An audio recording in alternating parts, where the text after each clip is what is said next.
Alliance, hip-hop's first official union. We fighting for rights, workers' rights, labor rights. Y'all know what it is. Fair wages. Let's hit 'em.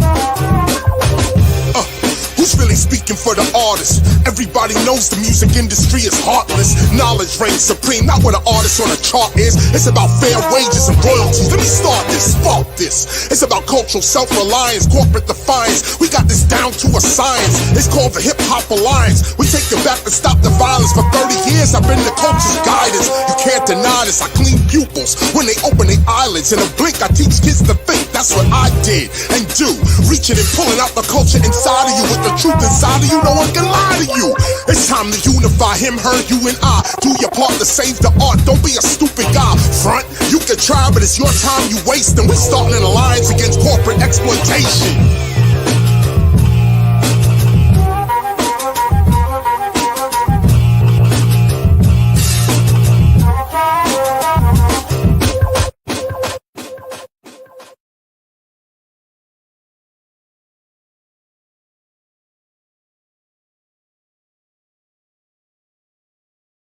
Look, 34 million people in the United States have diabetes.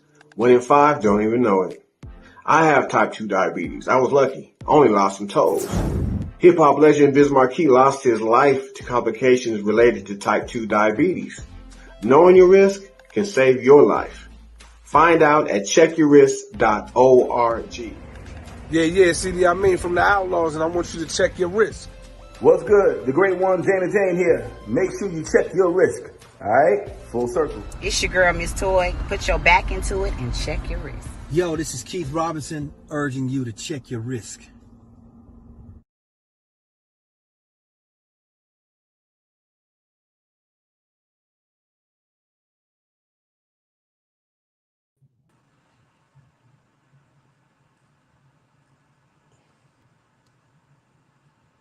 Yes, sir. Oh, yeah. I need everybody to come on up in here, man.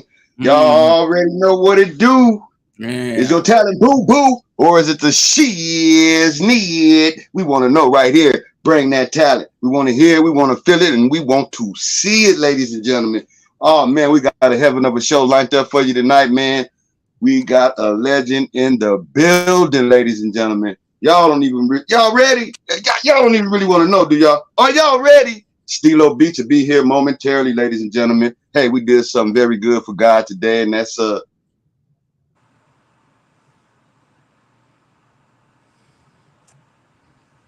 it's a beautiful thing. Look like we might have froze. What's going on? Hey, it is what it is, and that's all it's going to ever be right here on the Shiznit Talent TV, ladies and gentlemen. Hey, we got a lined up show for you tonight, man. I want to salute greatness right off the top. Community, unity, peace, love, and respect to a real one, man. DJ WINO, legendary producer, ladies and gentlemen. Oh, my God. And DJ, official DJ for Coolio. Rest in peace. My condolences to my main man, Coolio. Rest in peace, brother. Rest in gangster's paradise. It is what it is, and that's all it's going to ever be right here on the Shiznit Talent TV, man. Let's get right on up into it, man. No further ado, man. I just need you to just come on in. While they're coming in, make sure y'all hit that subscribe, hit that like. And as they coming in, man, I just need you to let the world know your story, man. How did you get started right up here in this good business, man, from the beginning to where we are now? When did you first embrace it? Man, it was like 1979. I heard my first mixtape. Wasn't no denying it. You know, I heard some from, matter of fact, I'm going to say it was 80 because it was the summer going in, so it was 80. I heard some WBLS or something with a Red Alert. I heard something from Marley. I was hearing something from radio, some radio tapes that was coming in from mixtapes, though. People was bringing me from the East Coast. So I'm going to call it 1980. And when I heard them, it was undeniable. It was what it was, you know. Had that scratchy sound from a disc that I ain't had no clue what was going on yet. I'm trying to figure out how they make this sound. And you know, once they showed me, man, they take this record. I looked around the house. We had a shitload of records, but no record player. But it was real simple. I was like, okay, so I got the records. I got records. And then I found out I got me some bullshit turntables, like some belt-driven turntables. Wrong. Yeah. Back in the day, yeah. I had the knob going with the volume, and I was working it out. And I couldn't make no sense of this. My people telling me you ain't doing nothing but fucking these records up, but they wasn't using them anyway, And on the strength, man, on some real talk, I start figuring it out, So I'm gonna tell you, it was that love for the mixtapes that I was getting from back east. That's where the whole game started from. And then after that, we just started getting crews together, little crews, pockets of crews, started doing little house parties. By 1983, I'm on with house parties. I'm doing house parties in the community. So I was coming up out of Carson, California, and I had house parties. We had the noon dances. I'm messing with the nights of the turntables. It was Gerard, rest in peace. We already rocking with crews, and that's the 80s. And from there, that was it, man. That sparked that love, Yes, wow, amazing, my brother. Amazing. I'm trying to get my light right. Don't worry about it. I'll get it fixed here in a second. But man, that's amazing, man. That's a great start, man. So can I ask you a question? So those mixtapes that you were getting, did somebody pass them off to you, or was you able to buy them? How old was you when you was able to first buy your first tape? I had a little girlfriend. She was from Carson, but her family was from the East Coast. So she go back to the East Coast, get the tapes, and she blessed me with the first one. She shot it to me. Like, listen to this. And we over there, we 12, 13, whatever, man. 12, I think 11, 12, whatever. She blessed me with the tape. I heard it. Now it, I'm sitting there like, what is this sound I'm hearing? And it was amazing, homie. It ain't even no other word to put it.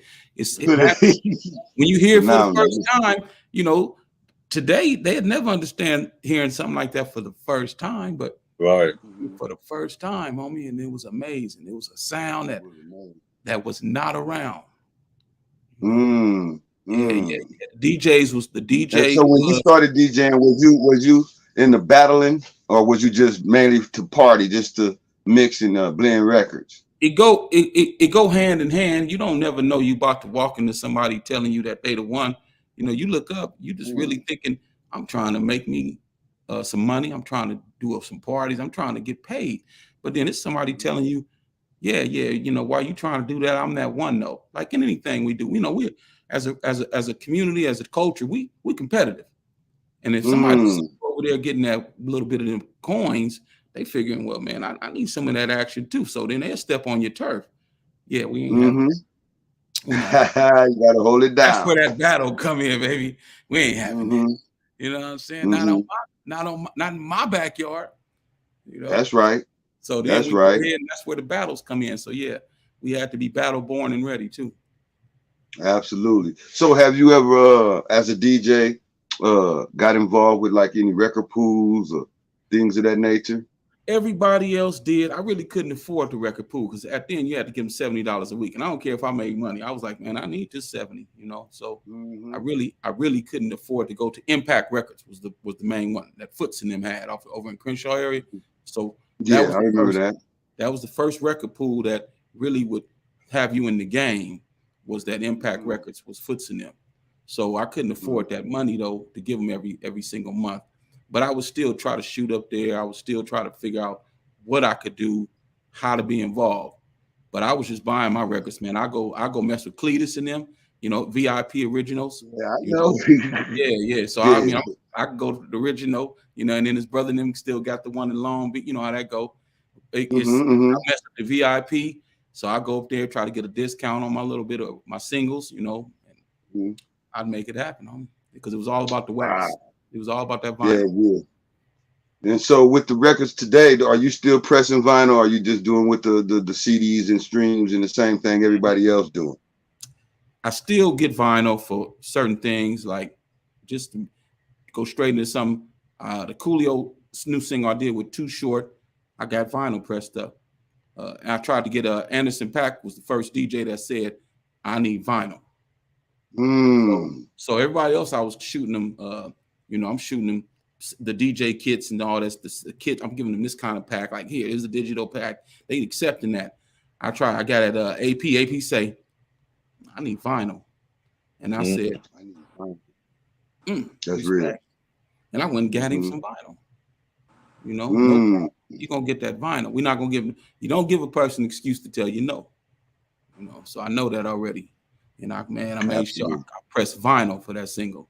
So yes, sir, we still make sure we get vinyl as well. That's right. That's what I'm talking about. Yeah, because we had a brother by the name of Kiki Smooth. I don't know if you know him. He was also Coolio's DJ for about 5 years, so he say.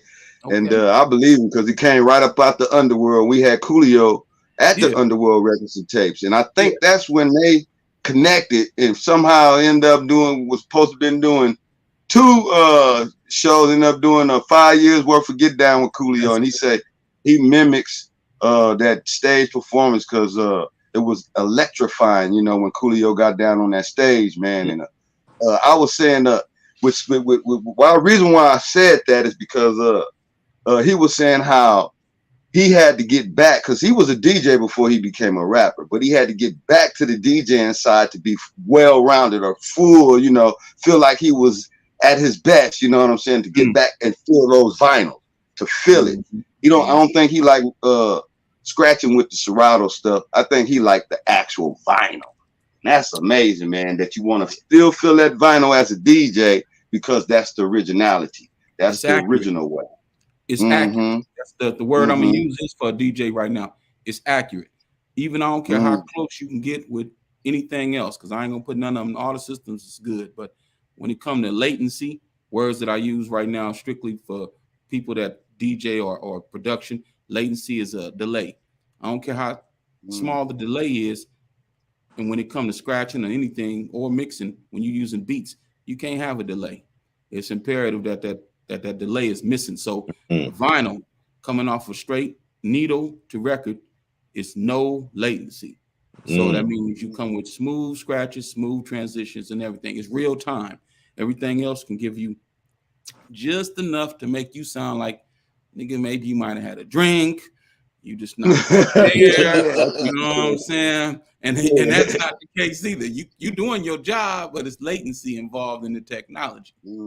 So I can get deep into it, and Kiki know if he would know, like any DJ would know. Yeah, needle to vinyl is 100% the way to go. Accuracy, yeah, you said it. The main word, accuracy, is accurate. It's on point. That needle point is right there on the groove. Right in there. I got you. Yeah, absolutely. Wow, that's amazing, man. And so, when did you start transitioning into producing? Because I guess you from the start of DJing, what, 5 years, 10 years, and then. So you heard me. So 80 is the first time I heard by 81 I was working out the mixing. By 83 I'm doing parties. By 85 I'm in the 12th grade. So yeah, I'm taking on they're gonna be like, man, that nigga old. But they're gonna say damn. But you legendary. So look, so we go from 86. I'm sitting here saying, bam, high school is done.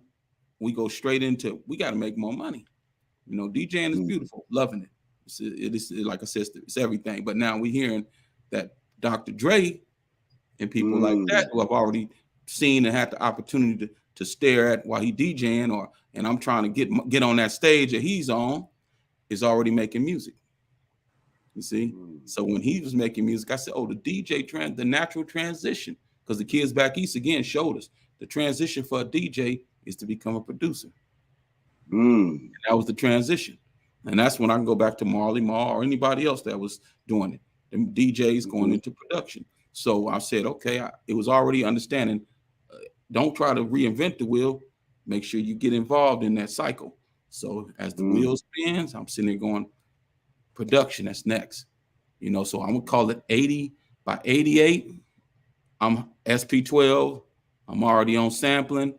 Had people already really, like, I'm gonna use another name, a reference again. We had the Knights of the Turntables already had a couple of records out. They out of Carson. They had records out.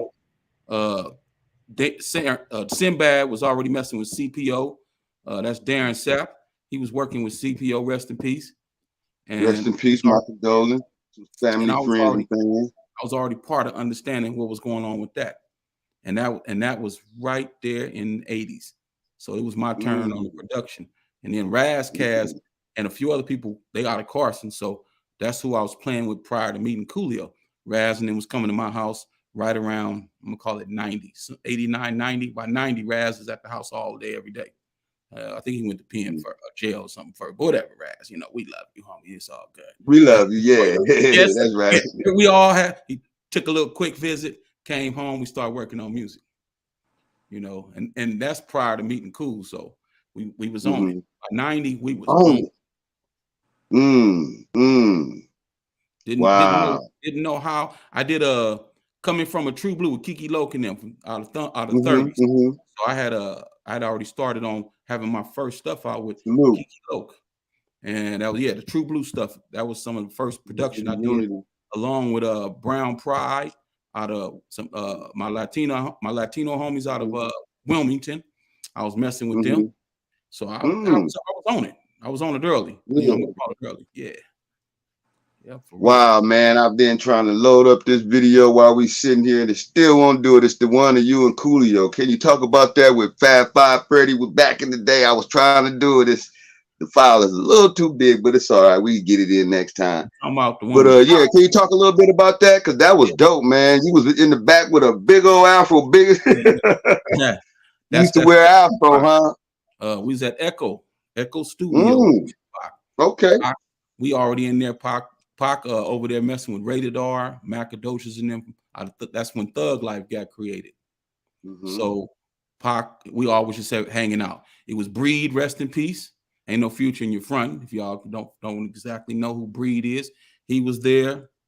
Runner, Cool, Surge. It was a few people there, man. That was a hell of a day. I mean, when I look back now and realize the people that's not here no more. And Pac, that was love and respect for Pac. Pac brought us all together that day for that moment. And Fab Five Freddy, it was an MTV rap show. You know, and I laid a beat. I threw a beat on them real quick. Next thing I know, they's like, let's go. That's what exactly Pac said. MTV rapping, I'm ready. Let's go.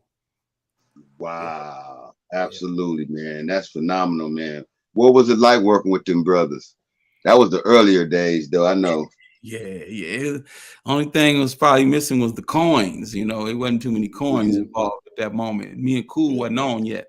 We was Cool was with the Mad Circle, but we was working on his solo career at that moment.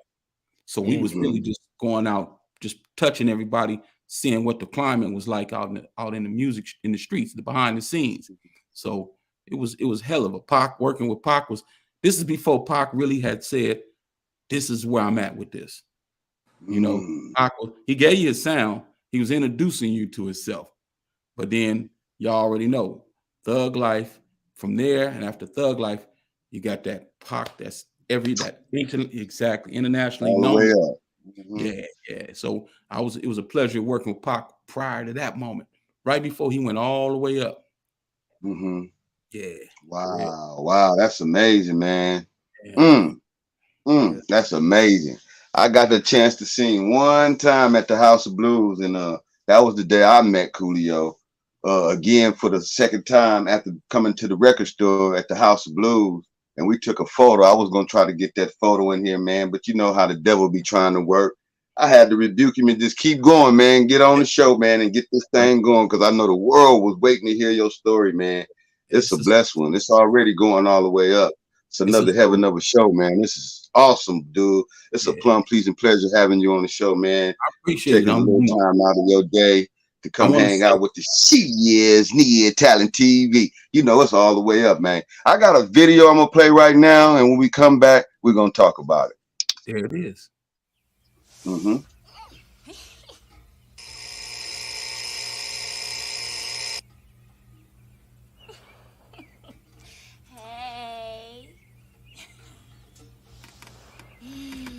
Hey, Coolio, I'm telling you, homie, I can't be broke this summer. I ain't supposed to get job. Get a job. Yeah. Fool, you better go down to the county bureau to get you some GR.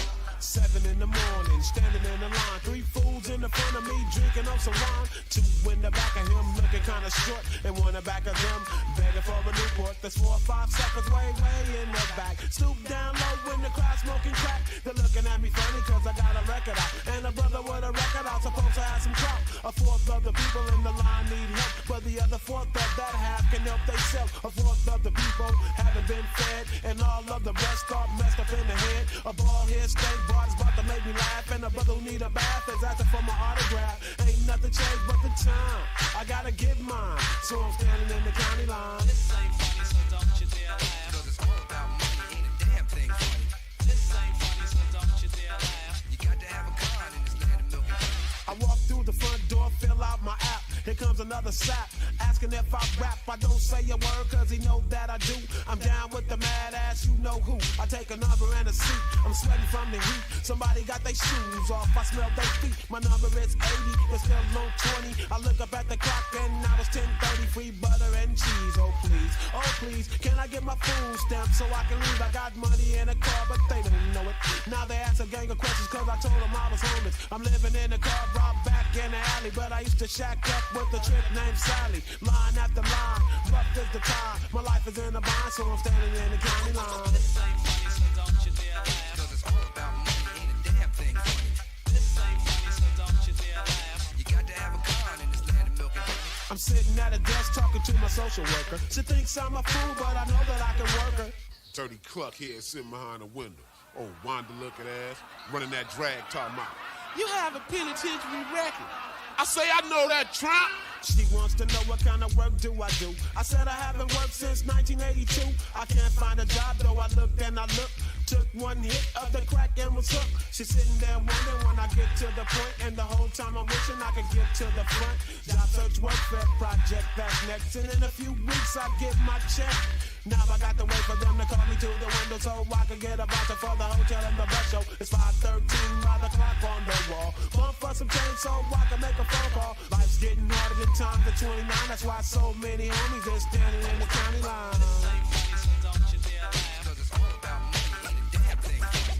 This ain't funny, so don't you dare laugh. You got to have a gun in this land of milk and honey. This ain't funny, so don't you dare laugh. You got to have a gun in this land of milk and honey. This ain't funny, so don't you dare laugh. 'Cause it's all about money, ain't a damn thing funny. This ain't funny, so don't you dare laugh.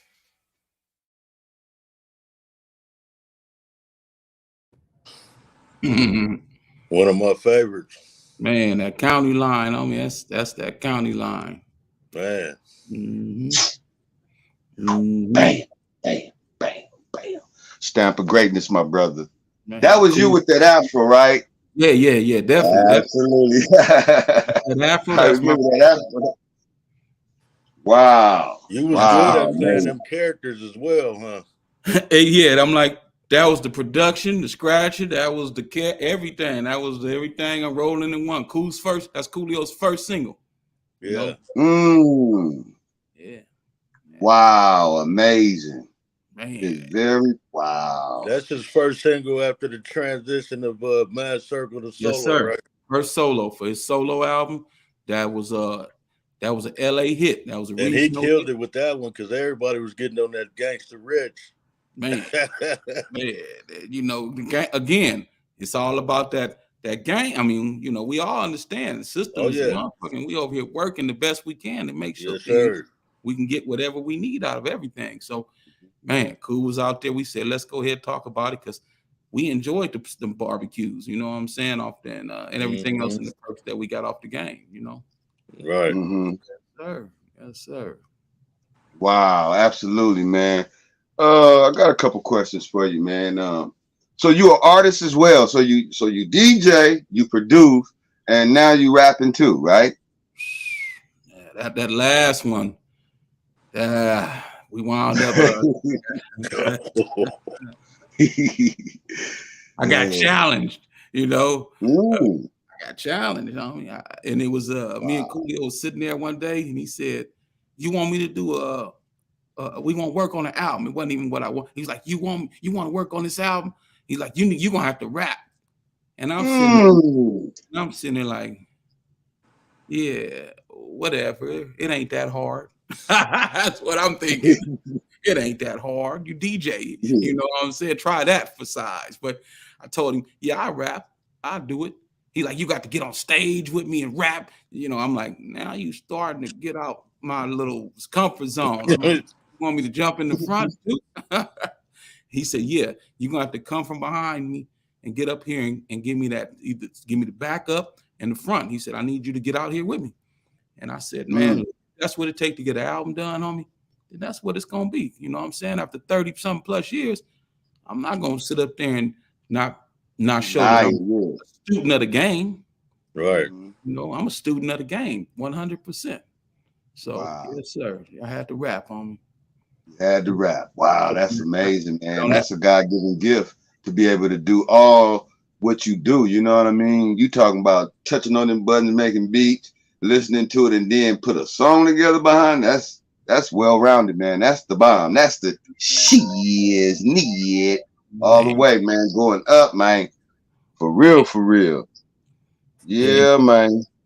I'll say, hold on, I'm gonna add to that. And then, then you got the blessing to go ahead and be the CEO of the label to put it out. So, you know, I actually the one that I got the blessings, and I'm the one putting the record out. So the record's out, the single, we out right now. Everything, man. We did a full circle of the career, how it's supposed to go, you know. Yeah. Wow, absolutely amazing, man. That's phenomenal, man. End up getting blessed like that to run the label, CEO. Man, that's beautiful. So are you going to be signing groups as well, or is this the only record you're putting out? I'm going to go ahead and make sure we get this done properly before I focus on anybody else. Absolutely. But by the third single, I already got a format that I'm already starting to use. By the third single, I'm looking for that young, fresh, raw talent that got that love for music like we had. I'm going to say we because cool love. So we're going to be looking for that next young artist that says, I'm in it for the long haul. You know, this is what I do right here.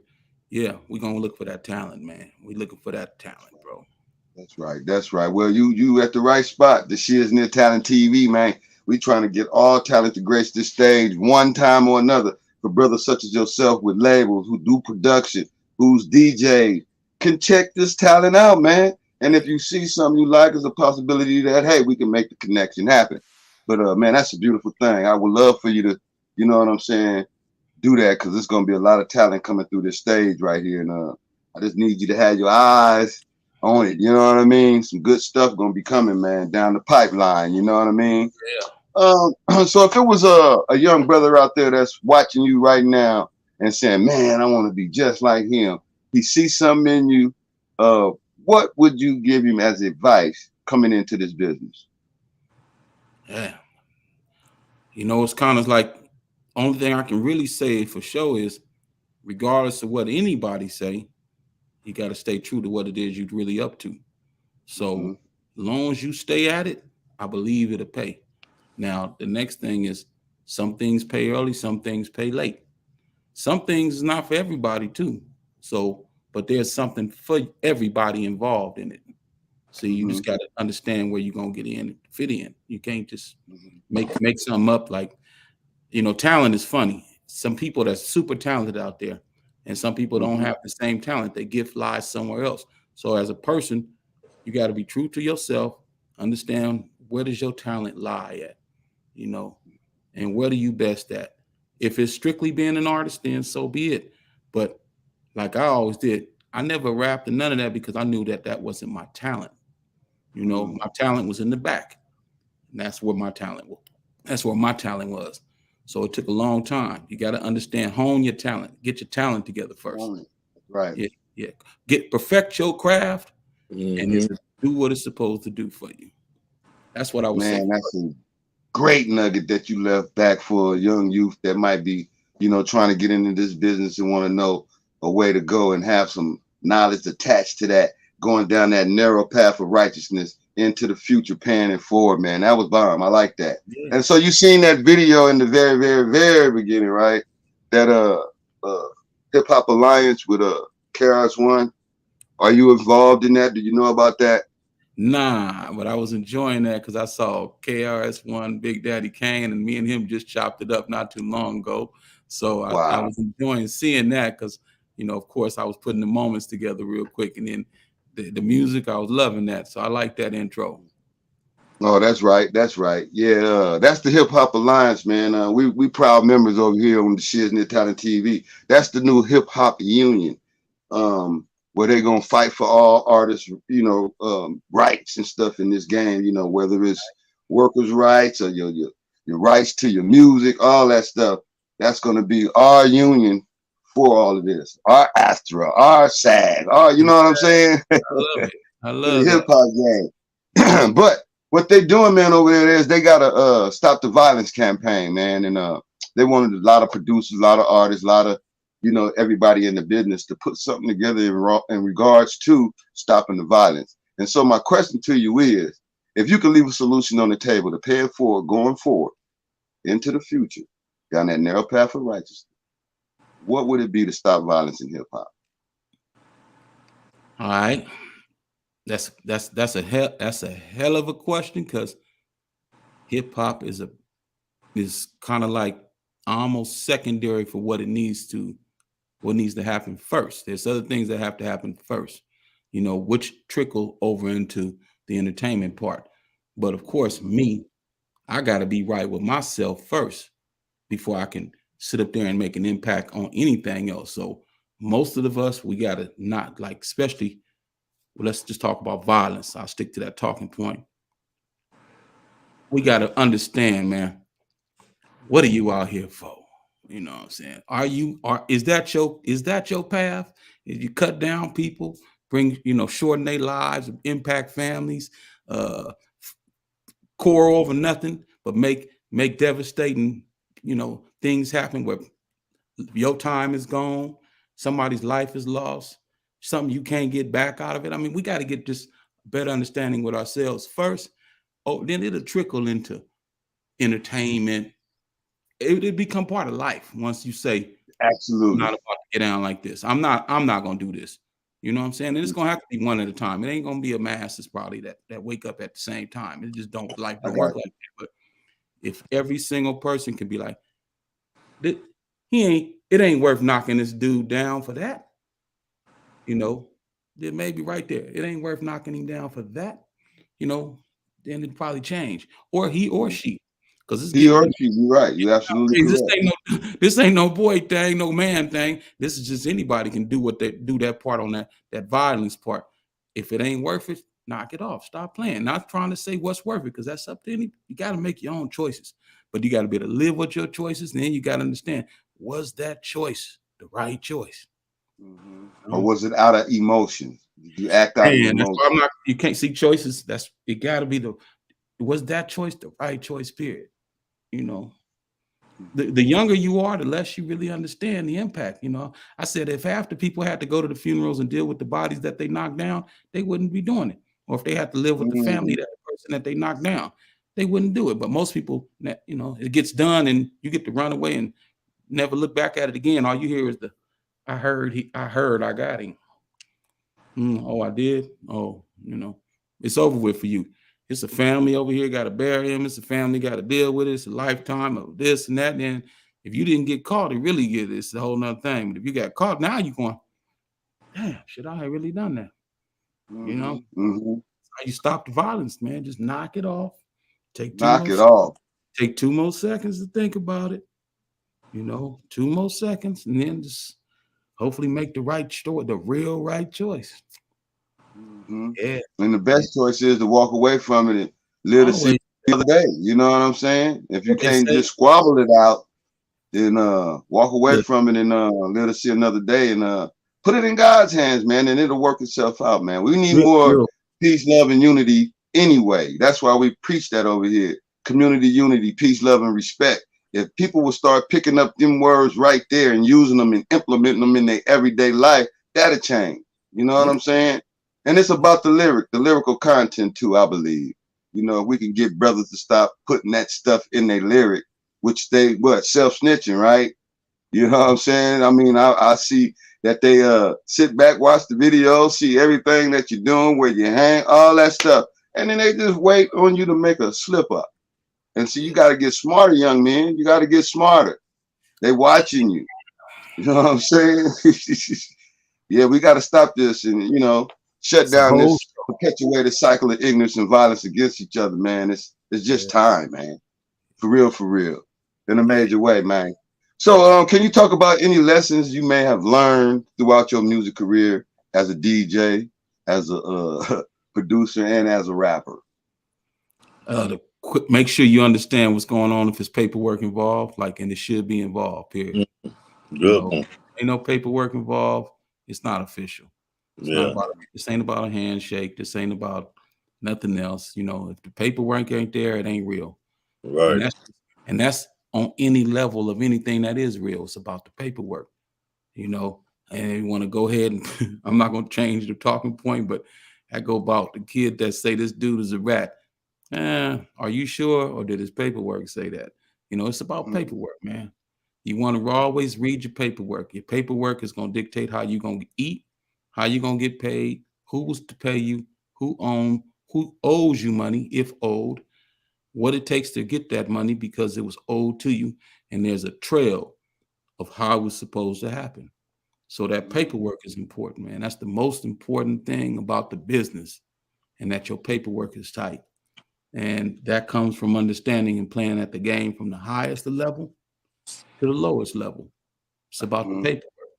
Handshakes is cool. I ain't saying they not cool, because that's how I met cool, through a handshake and a 40 ounce. But we did paperwork. Did the business side. Absolutely. Yeah. So how would you describe your style as a producer?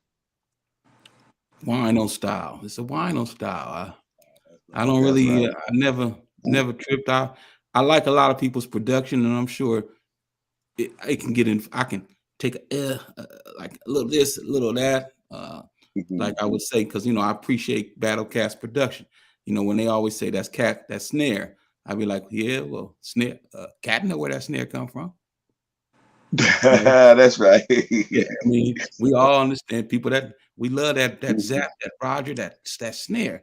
If he enhanced it, he took that build on it, made it snap harder.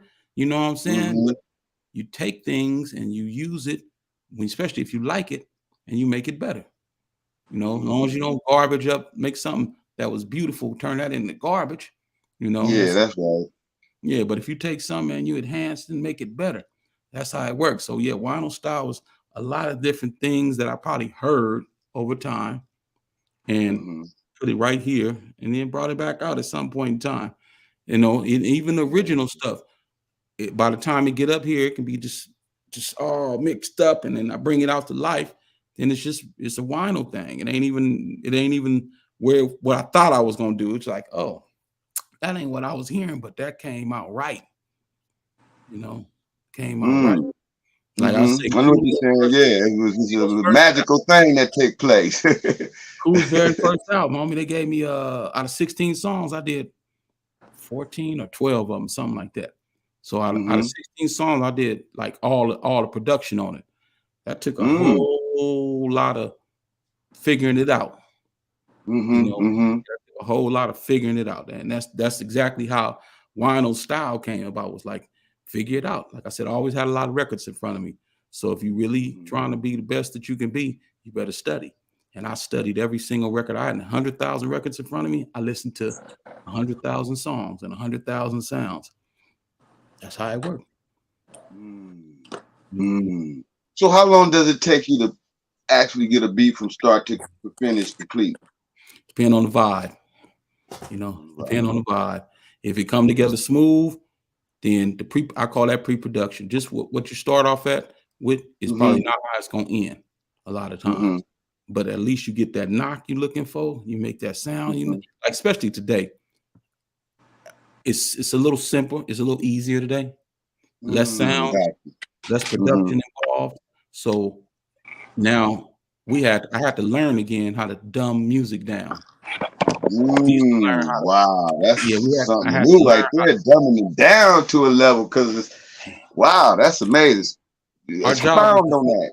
Yeah, so we would fill it up. Production, we had tracks. We could lay as many tracks as we wanted, which you can do still today.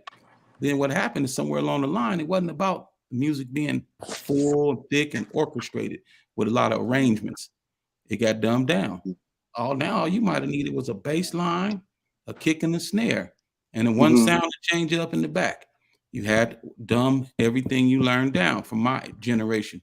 We had to dumb ourselves down as far as production on the arrangement of music. It was no longer thick theatrical arrangements, movie cinematic arrangements. That's how we learned the game. The game changed. So then I had to say, okay, you got to strip this all the way down. Come with a kick, snare, and a dope, bow, dope, bow. And he'd be like, yeah, so look like that. I like that. He'd be like, damn, you like that? Yeah. You more complex in your head trying to put.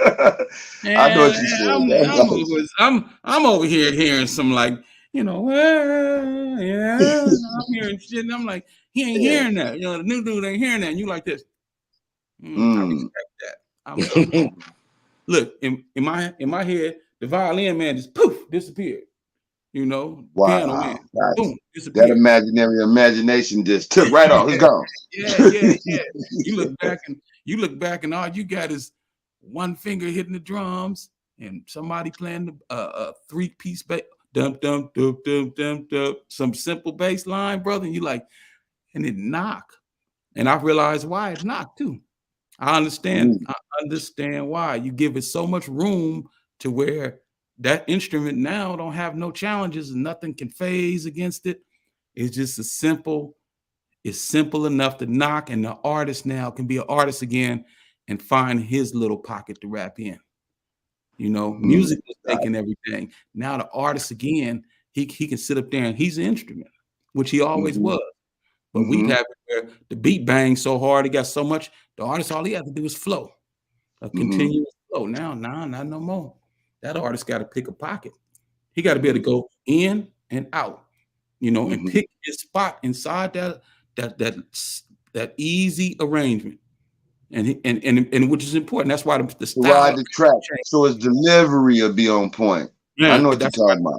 Rap can change so much just because now the artist gets the opportunity to make his own spot. He gets his own spot. He get his own shine inside that. And it's style. Yeah, it wanted to be in a style. Listen, that's his style. You'd be like, that's it. So yeah, dumb it down, baby. That's what I have to learn how to do. Had to learn how to do that. Wow, that's amazing, man. Let me ask you this, man. What's your top 5 most legendary artists right now in your heart and mind? Any genre of music that could be, going on home to the Father or here today, right now. Who would that be? That's just hard. It's too much music in my head. We like to kind of make you scratch your head, but you're more than welcome to come back and you can do another 5 next time. So the top 5 you have on your heart and mind right now. I gotta go back to the original, of course. If I'm gonna go back to the essence of things, I'd have to give, of course, people like Rakim they flowers, but which he already rightfully earned. And because his flow, what he said, then I got to think, and it's almost all East Coast rappers, almost. But then that's me putting just the rap. That's only the rap part of this, because the West Coast got too many artists that deserve their flowers for the beginning, because it's kind of, you can't come with 5, man. It is. You can just know that you can come back and do additional 5. I know what get people hung up is that I don't want to say this name and forget to say this name. It's just saying your top 5 that's laying on that heart right there and on that mind right now that come to you. I'm sitting here really going, it's so much music in my head right now that I know, because I can tell it's complex in there. It's like I can't give 5 up. It's just going whoa. All right, so now this is how we can make it a lot easier. What about if they were a group? So a group is more than one, but it's still one though, like, you know what I'm saying? So like Earth, Wind and Fire, I'm just gonna use them because I got this record right here. See that? You Isley remember Brothers. that one? Isley Brothers. Yeah, the Isley Brothers. I said Earth, Wind, and Fire. I got that one right there. The Isley Brothers. See, that's 1, 2, 3, 4, 5, 6 brothers in there on that one. And that's one group. I'm just saying, if you wanted to name them by name in that vein, whereas you can say, okay, I know some of the bass players in this group or whatever, you know. And that's the problem. I do know. I understand the element of I'm gonna say something, nobody's gonna know what I'm talking about, but the people in business down there. You know, like I say something like Wah Watson, Melvin. Wah Watson is one of the most important guitar players for a moment at a time. He did the car wash. He brought us that sound that most of us use on the West Coast. That wah wah. Yeah, he brought us that. Him. When you hear Melvin Wah Watson from Papa Was a Rolling Stone, I mean, he did it. He gave you these sounds that it's like saying Bernie Wu for Parliament. Okay, you know this is greatness. You know, greatness. Yeah, this is something that nobody's mimicked, been able to ever do again almost. So you got moments and times where I'm gonna say, yeah, that's not hip hop, but that's the top, them the people in the top of their game. So hip legends, icons. Yeah. That gave us a sound that we still use in some form today. You know, and it's been used since the 70s, the 60s. Curtis Mayfield. I mean, I had the opportunity to work with that man. Wow, amazing. Come on, think about it. Yeah, Curtis Mayfield, Superfly, he did the whole soundtrack. He changed the game for us as far as a sound, you know. So my stuff goes a little deeper. That's why I just said I can't really go there. It's unfair, you know. So rap, me knowing that rap comes from so many different history lessons of music that I can't do. I go back and be prior. I'll be like, well, what you call him actually did this or that, and that sound was kind of somebody enhanced that already. So production is hard for me. Rappers, I go back to what I would say. You know, your KRS ones, your big when I took the guy Rakim. I mean, you got people like that because they was early at it, and they impacted so many with them being the opportunity to have it first. You know? But then I can go on now. You got your Tupac's the great. I mean, you got it just goes on and on and on. You know, and it's hard, man, to really come up with 5 because too many of them you got a few. You are probably already hit 5. I'm just letting you, do your thing and expand on it because you got some knowledge that the world want to know, man. You know, for none us, of the like, drummers. Think about it. Funky that's what I'm saying. And then he's already at like 4 right now. Hey, I go into DJing and get to thinking, man, this I'm like, there's so many impactful people. I mean, you know, and Aladdin for the West, that's one of my favorite DJs in the world. Wow, amazing. Now, and he's an icon and a legend himself. Just on that level, DJing, you know, it's separate categories about everything, but it all flows in this music and this entertainment. It flows. And yes, there were people way better than Latin that came after, but hell, he brought us something in the beginning like Cash Money. Cash Money is a DJ. He gave us something early that when it was nothing to use, they did it still. Now people have something to use. You know, you got something, an example, you can expand upon that example. But when you didn't have no example, you really was cutting edge. That's a whole nother level of the game. I recognize it. I recognize him, you know. But that's just part of that part. That's part of the understanding of evolution of music. So I pay respect to the evolution of music, you know. Yes, sir. Absolutely. Is important. Unity, man. Peace, love, and respect to the man.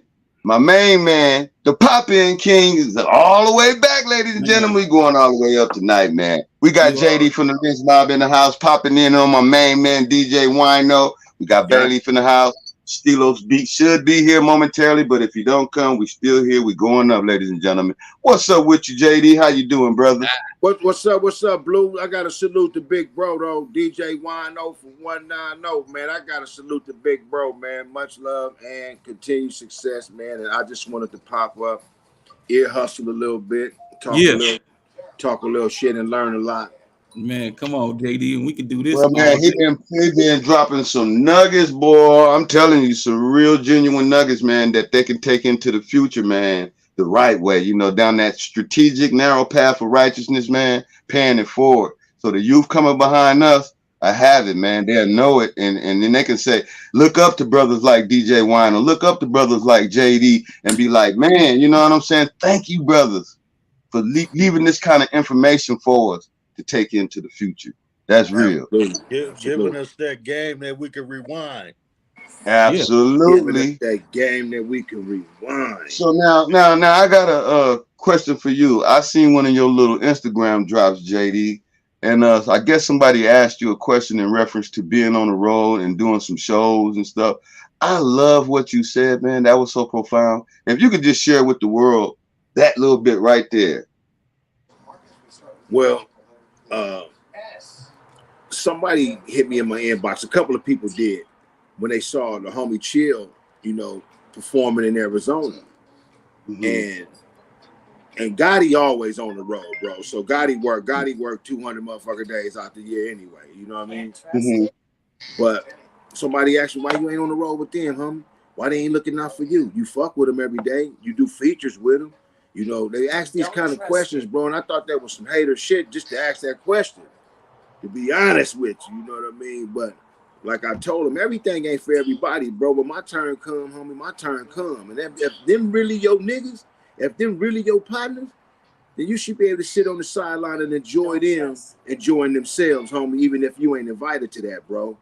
If them really your niggas, I can sit on the sideline and say, man, look at my niggas go. My turn gonna come, and when it come, bro, I'ma go. You know what I'm saying? See, you can't stop what he got for me. No matter what you do or say, you can't stop what the man upstairs got for me. So if I love my niggas, like I sit on the sideline and I can watch WINO on there and work for hours, bro. And be like, damn, I wish I was a part of that. That shit dope. But I can sit on the sideline and enjoy that. And then you know something, like 2 weeks ago, WINO called me and said, where you at? Come by the crib. I see, because you was patient. And he put me up. And he put me on the track with my big bro Coolio. Rest in peace, bro. Rest in peace. My condolence, man, to his family, friends, and fans all over the world. Really, so peace, love, and respect. Just being patient, man, and not being a hater, man. You know, I know where I was 2 years ago.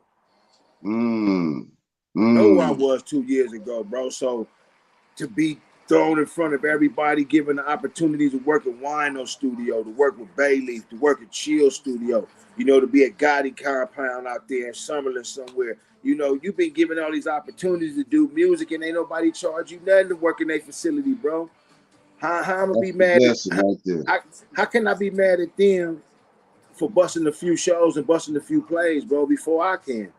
You know what I mean? That's not how it works. That's not how it works. I root for my guy. I root for my guys, homie. If you love them enough, you can root for them on the sideline and congratulate them and say, wow, bam. The next one, man, hey, if it's available, I want to be on. I like what y'all was doing. Just give them the, you know, the camaraderie of unity, peace, love, and respect, man. That's all it's about. JD he know what support is. Like he said, JD know 2 years ago where he was, and he understands support. You know, because after doing what JD did, homie, it took support, not just the support of himself, but the support of some real people that gave him that real support. So he knows what support is, homie, and he knows that he got support.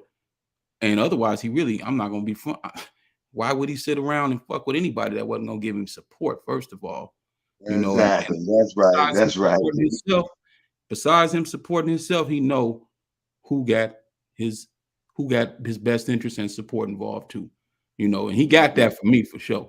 You know, I'm gonna support my homeboy, but I was gonna support him whether he was talking about music or whether he was talking about doing something. I don't care what he was talking about. I was gonna give him support, and that's just me. And I'm sure he got the same support from a lot of other people, especially in this industry. You know, and if they don't, getting out and doing, man, you like the hardest working artist in the game right now. You ask me. Blue, you like the hardest working brother, man. Man, that's a lot of work you got out there, man, already. And still working on stuff. Still got stuff coming. You still dropping. Come on, man. It's because of cats like Wino and Chill, and and Dyer Lansky. You know what I'm saying? It's because them cats. My boy Payback. You know what I'm saying? And now my man Salute Fat to all them brothers, man. Peace, love, and respect. Yeah, now my man Fat Jack. All these cats that have a genuine love. It's like, hey, I got a little music if you interested. And I just like I love the homies. I love to see what y'all do. I love to see what y'all do. So spin with her. That's right. Love to see what. Yeah, that's right. Hey man, I just love the fact that you let the world know right then and there, man. I love my homie, and I can sit on the sideline and let them do their thing because I'm right here enjoying the fam bam. I'm having a good time regardless. Had you a blunt, you was good. Hey, I don't want to take away from the homie interview. I just came on to pop up. Oh, it's cool. He right here. I'm gonna get into another question with him that maybe you can. Do you know about the black box? He brought that up on one of the shows when he popped in. Talk about the black box so y'all can communicate on it. Yeah, I know about that black box of royalties that's out there with about damn near $1 billion worth of money that owed to us, and ain't nobody went and claimed it. It's a black box of motherfucking money out there, bro. And that motherfucker don't take that money after a certain amount of time. Them motherfuckers gonna split that shit amongst themselves. So it's a lot of plays in motion that I learned a lot from like my big bro Jazzy D. You know what I'm saying? Wino. Because I mean the talent guy gave us the talent to create. So the music and the rhymes and to be able to perform. That stuff kind of come easy, bro. That's the gift that the Bible talk about. You feel me? Them the talents. Now the administrative side of that shit, that ain't talked about. That ain't talked about in no Bible. That ain't talked about in no boardroom. That ain't talked about. And so, like the homie Wino know that black box. If y'all talking about that black box of royalties out there, it's damn near $1 billion. That's that paperwork we spoke on a little while ago, Jay. There you go. Talk about it, Wino. That's what I'm saying. And I shot them 2 forms of paperwork that you want to always make sure you have a better understanding with your paperwork, and that goes all the way around. If your paperwork ain't straight, then you're gonna have a problem down the line. And I'm talking about strictly entertainment at this second, JD, because we can talk about the paperwork not being straight. But that entertainment, that paperwork gotta be straight. It's your lifeline when it comes back to a conversation that somebody might have forgot what they said. Because 30 years go by and the conversation that we had is not fresh on my mind, your mind, the next man's mind. I ain't gonna blame nobody. But that paperwork gonna remind everybody of what it was when we spoke on it. Especially if the paperwork tells you, remember what we talked about in 2002. And you look at me and say you don't remember. That's not a problem. It's okay. But I got this. You got it. That told me and you what we agreed on in 2002. And that paperwork is important. And that's why I say you got to make sure the paperwork's straight. And that's really straight it. Up. That's it. I can shake your hand. I can shake your hand, but when I look at JD, man, I got a song coming up. I can't release that song unless JD understand. JD, here's your publishing company's name on here, homie.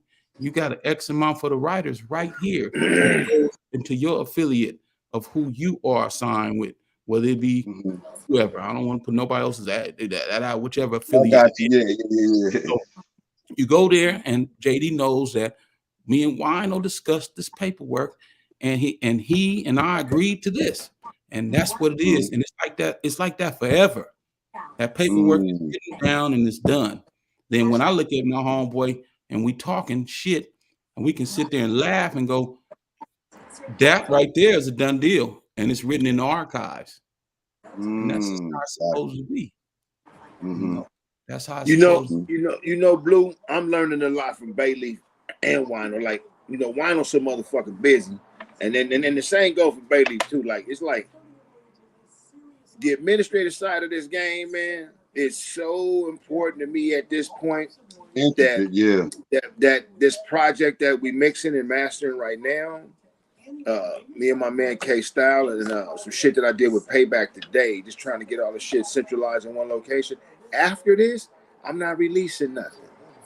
I'm kind of like about to immerse myself in the administrative college for the entire summer and spend those 3 months of summer completely under the water of administrative paperwork, from performance rights organization to mechanical licenses corporations, these MLCs, all the way to trying to retrieve monies that may be owed to us or some homies that's in that motherfucking black box.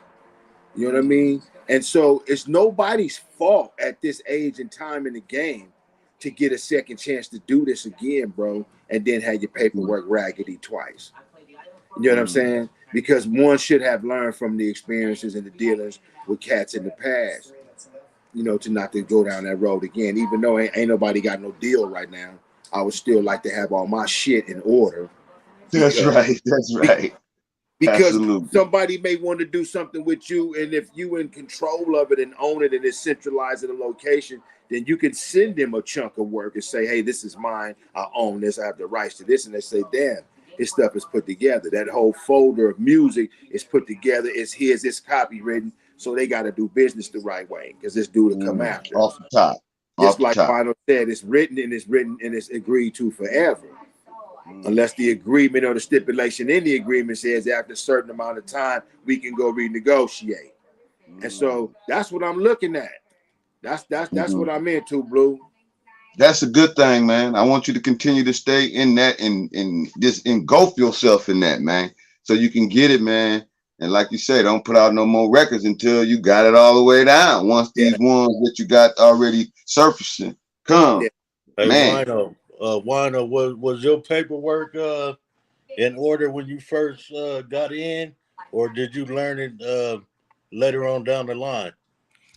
I knew, just like if I was walking in any court case, you know, I had street education, and I knew not to ever walk in any side of any building, especially with them other people, and I don't have somebody representing me.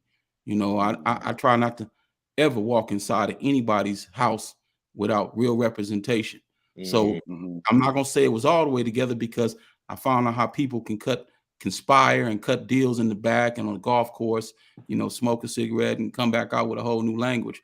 But, but for the most part, my paperwork was straight. You know, at least I had paperwork. That was the main thing, just to have some paperwork. So like, so let's just say with Tommy Boy, with Coolio first deal, he was signed to Tommy Boy. My deal was not with Tommy Boy because I chose not to sign. It was with Cool.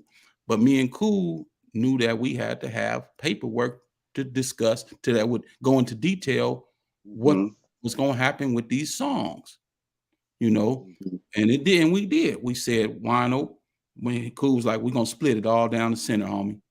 And that look, as easy as the conversation is, it still get complicated, and not on Cool's part. The center is something might have already had 25%. So now we know what the center is, 12.5. You know what I'm saying? So now somebody looking like, man, you didn't get 100%. There was never 100%, but we split it down the center of what we had, which would have been if we That's 100% of half of 100%.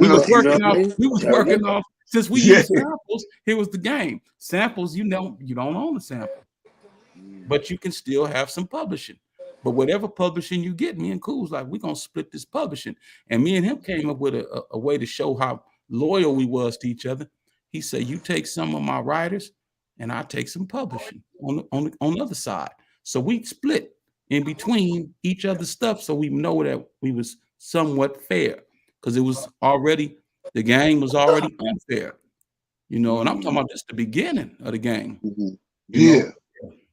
I walked in understanding this type of stuff. You know, I didn't know what the word perpetuity meant in the beginning. Yeah, that's forever. That's forever in a day. I didn't know forever in a day. Never stop. Forever in a day. You start learning language. And I didn't know what exclusive or non-exclusive meant, or work for hire. You know, we talking about getting in the game. This is now, I'm trying to wear the hat of a CEO so I can tell the person, yeah, well, you know, hey, this is a work for hire, a type of composition right here that you just performed on. But at the same time, here's some writers, here's some composition. You can have some of the composer, you know, whatever we do, it's all got to be written down. And that's that paperwork. I knew about that paperwork, man. I just didn't in depth. you know, because today's paperwork ain't the same as yesterday's paperwork because of the way the digital platform that came in and rewrote the game, and the game is still catching up to the platform itself. Yeah. You know, the game just now catching up. That's why they paying people a piece of a penny. You know, a piece of a penny. Wow. Yeah, that's why the streams is a piece of a penny. Because the game is woke, but now that black box is about to get more interesting, huh? That black box is about to get more interesting, y'all. You know why? Because they're gonna end up having to pay some mugs, bro. So brothers gonna have to get their bread up out that box, and they're gonna be mad when they got to get that bread up. So what they gonna do is negotiate paying a motherfucker a little bit more for his work instead of just giving it to him. But give us more of what you already got and a little bit more of that, and we'll pay y'all a little bit more. We'll make the wage and the pay a little generous, something you can palate. Right now, how the hell, me and K-Style just uploaded a remix. My City, me, Mr. Fab, Black Sea from RBL Posse.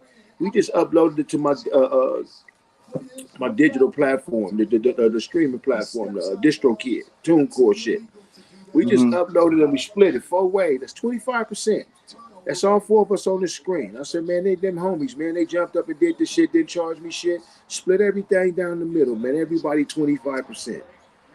Email these niggas, give them what they want. That's only right, though. Come on. You know what I mean? But at the same time, imagine taking a nice, good pickaxe, you know what I'm saying, and yapping the penny, in 4 pieces. Yeah. Wow, man. You be sitting there with a pillowcase full of shit trying to get $10. So the question is, so why we don't go out the trunk no more, independent like that? Do you don't think people would? Because we don't have the hardware to motherfucking play it. That's what they got slick to. They got slick because WINO and Coolio said, you know what? Fuck signing back to Sony. We finna start WINO and Coolio records. All we gonna do is go to the same distributors. Hey, nigga, print up 10 million motherfucking CDs for us and some vinyl, okay? And they said, oh, what you gonna do? We're gonna sell it out the trunk. Why? Because record players and motherfucking CD players are still inside of stores and homes. When them motherfuckers made that hardware obsolete and they became to this digital platform, the same labels, the same record, Warner, Weir, Sony, everybody, Def Jam, everybody took a piece of their bag and invested in this motherfucker. Everybody did. Now we got a digital streaming platform and you got to get the music this way, which means that it has to be played this way, which means that, so you know what, fuck buying a CD once, let's sell them this subscription monthly, and you can get as much music as you want, and you would think you paying $10 a month for it, but you really not, bro. You breaking yourself. About $140 is what you end up paying a month trying to get everybody music if you want to download something. You know what I'm saying? I see what you're saying. If it's a new album come out, you got to pop them with a little something and then download it. And now you got that album as well. And bro, they took the hardware away and forced us to use the platform to play this shit if we want to put it out there and if we want to hear it. It ain't no now record players are coming back. A lot of rock artists right now are pressing vinyl. We just talked about that. He said he had to go and do it because the people want to. That's the accuratest way to get the music to the people's ears. Yeah, that needle to the vinyl. Wow, amazing. It's just that deliverance of music, you know, and we call it the deliverance of music. So that certain way to deliver music, that is the way we all truly understand. Records have been around for so long, since 38, 78, 45s, and any other platform that made that phonograph record what it was. But the key behind the deliverance of it, they made sure that they shut down a lot of different ways that people was eating when it came to the deliverance of music, whether it would be CDs, records, tapes, because, you know, we still have people like Violet Brown, shouts out to the people who was controlling the one stops and warehouse records and all the things that really made helped the community eat. You know what I'm saying? I'm talking all the way around. That's a whole nother story. You know, I could go deep into. They understood that we understood the game. Huh? You know, half people, you go platinum straight out the box. You didn't have to sell it. You go platinum off orders. We understood the game. And if I could leave a lot of people sitting here wondering what am I. They knew now. We knew how, because we are intelligent enough to understand how is this getting done. We understood every single aspect. Too many people was eating off of this record thing. You know what I'm saying? I'm talking about truly changing, making generational wealth. That's what shut down us. They saw generational wealth being accumulated, bro. They saw the first billionaire. It didn't matter if they helped make him or not. It didn't matter. It didn't matter if they helped make the first billionaire rapper or not. They saw the accumulation of the money and the possibility of a nigga letting this spread. And that's dangerous. That's dangerous to the motherfuckers. It's not dangerous, but they feel it's dangerous. No, that's dangerous to them. No, I'm speaking like from their perspective. That's dangerous because if you create a situation where you got a lot of Brian Williams and a lot of Brian Dobbs, the WINO, who walk into your establishment and tell you, look, we're gonna do an 80 motherfucking 20 split, but I'm gonna take the 80 motherfucker, and you know what I'm saying, and all you're gonna do is distribute it. And now I'm gonna need $30 million up front because I need some shit to take care of prior to this. And I need to get all these artists in line, and I need to get some more of this shit sent in pipeline to you. He had the negotiation power, bro, back then, because the hardware to put the music out was not owned by the label. Now the platform to put the music out, 80% of them are owned by the label. So that's why when you upload some shit to Spotify, upload some shit to DistroKid or TuneCore or CMD Shift, you know, you get these notifications. Oh, your shit ready for Spotify. Your shit ready for motherfucking YouTube. Oh, whoop-de-whoop got it. Apple got it. It's going live on such and such. You know what I'm saying? You start getting all your notifications from the platform, which lets you know. Why would they notify me if the industry didn't have their hand in it? Why didn't we sit down and see the industry sitting down with technology and saying, is it a way we could create a fucking, way to play music on the phone? What they did started off with Napster, bro. I remember that. Yeah. If you guys remember, and then everybody started crying about that music being downloaded and streamed for free.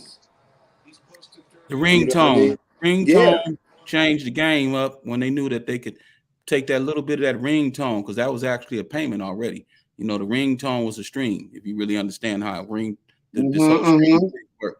But the DSP already is what the digital platforms is once they went to that DSP on me, it was a done deal. Like I said, again, they right now they're giving us a piece of a penny because it's brand new, and they know that that's going to change first. But it's going to change because of all the artists are saying it's going to change, not because of me or one of us is saying that it has to change. It's going to change because, again, they're using the system like everybody's green when they saying, okay, now nobody's green, and we know how much money is possibly there, even on the stream. So now with all these subscriptions and all, like the homie said, there's more money there than a piece of penny. That's it. Absolutely. Absolutely. And then even top that off, they even got the AI recording your music, recording Coolio's voice and putting it out. And who get paid off that? Well, that's next. That's how they get rid of us. So you don't have the intellectual properties. It's not assigned to nobody. That's gonna be the next. That's gonna be one of the next and last moves. Well, the thing is this: if I could sit back and use my AI software and just copy WINO's conversation, I don't have to damn what he record. I don't give a damn what he record. All I need is to have his conversation. I could take his voice, bro, and go back and type back what I want the song to say, verbatim in WINO's voice, and I will get an album produced and recorded and written by him. And if we killed off with JD and Bayleaf and Blue Rag, guess what? All we need is their voice recorded. Now, it can go on forever. That's deep thinking right there. Damn. You as an artist can be recorded and released forever, bro. Even in your posthumous, you know what I'm saying? Your posthumous motherfucking demise, my nigga. You can all be motherfucking recorded, and that's scary, bro. That's the devil. That's very and you put that together with deep face recognition. I mean, the deep face game, where you ain't even got to be there. And all you know, the deep face is where the game is. What it is. What it is. I'm about technology. I'm not gonna front like I'm not about. You about it. That's what we all got to be about right now. About compensation. Technology. I'm about my compensation with the technology. You know, the only thing is with new tech, you are green. That's the only problem with new tech. it creates a green situation. When there's a green situation, there's things that are unknown and you're uncertain about. So you got to be really quick to get up on it fast, so you can be within the understanding. That's why it's a kid's game, because it's easier to record with a person that's green than it is with a veteran. The green person understands what he deserves, so he's willing to accept almost anything because it's his turn. A veteran is telling you, no, homie, I know what I'm owed. I know what my due is. You're supposed to give me this. Once you demand what you deserve, you're no longer needed, actually, because nobody wants to give you what you truly worth. So they'd rather make a new green person where they can walk in and get everything they want for less of what they're looking for, but the company itself just got what they needed on you being green. Nothing, you didn't do Your nothing. whole likeness, they got you. And you just green. You don't know better. You know, they fed you. You good. You got your first $100,000. The harvest gold. You know, you like this. I'm on. You know, and No, we didn't hit that lick in nickel sacks. You know what I'm saying? We didn't touch that money in nickel sacks and dub rocks. So they can't run that shit on us. You know what I'm saying? That 100,000 don't mean that. That little choke chain. You can't do that, You know, they wearing them little ass choke chains with the diamonds played about that far across with the chain choking the shit out of them. They know what they doing to these dudes. They know what kind of synthetic diamonds these fools is accepting. They know what they doing, bro. And so it's cold is that, you know, right now, they only going to reward a certain type of music. And that's the music that contributes to the demise of black men and brown men and women. And that's what we're trying to eradicate. Yes. We're trying to definitely eradicate. We're gonna eradicate it, at least from this end. You know what I mean? Yeah. But with that being said, man, you know, that's a lot of information that just got unpacked right there. And how do y'all stay motivated and inspired to do music if all this is going on, man? I can speak on the fact that if Cool wouldn't have left me this legacy album to do, I wasn't in no hurry to do no music. I mean, if I sit up there and look at my accomplishments, I mean, I can walk a 360 around my room and look on the wall and see my accomplishments. You know, those accomplishments is a lifetime worth of accomplishments. I don't ever have to accomplish none of that again. Yeah, that part is done. Now that's the Shiz-Nit, man. Those are trophies, and those trophies are good. I appreciate the trophies. But when Cool left me this project, this is what made me say I need to do some music right now. He gave me I'm on a mission. It's like you know, if you do something to my people, we got to come through and we got to complete this mission. So the mission is, Cool said, here's an album. Well, he told me that in the very beginning, 30 years ago, here's an album. Now, 35 years later, the homie, he left me with a mission. Here's an album. So of course, I'm taking my understanding. I'm taking what I have in front of me. I'm taking what was given to me, and I'm gonna go ahead and do my job. And thank God I'm not coming in as a brand new person trying to have some understanding. I'm seasoned enough to know what needs to be done, even in the meta world, the metadata world. You know, dealing with the DSPs, dealing with understanding of where is the music going now. Since it's truly not physical, I know the physical forms, but now we over here dealing in this old digital world, right? I got full 360 of the game. Okay, that's something you don't just get unless you had the opportunity to have it. So I'm over here dealing with music because I'm saying I got this. The homie gave me something, and I think it was given to me by the best person in the world, which is the higher up. Then Cool said, "Here it is. You know, take this last album, WINO. This is probably the last album. I know for sure with Cool, this is the last album. But I ain't sure how many more albums I'm gonna put my hands on because this is a kid's game. The only thing is people like me that have a better understanding how to run it. You know, so yes, I'll go find the next talent, and I'll make sure that I try to find somebody that I can actually bring under my wing and show them the game.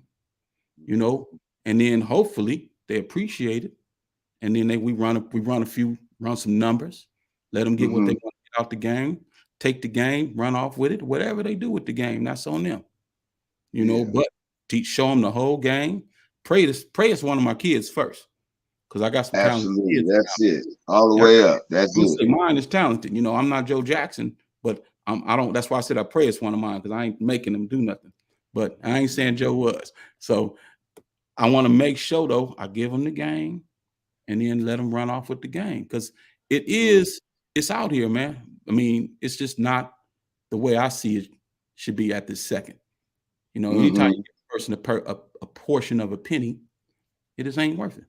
You know, 1 million views, $3,500. 1 million streams, $3,500. 1 million views, $1,500.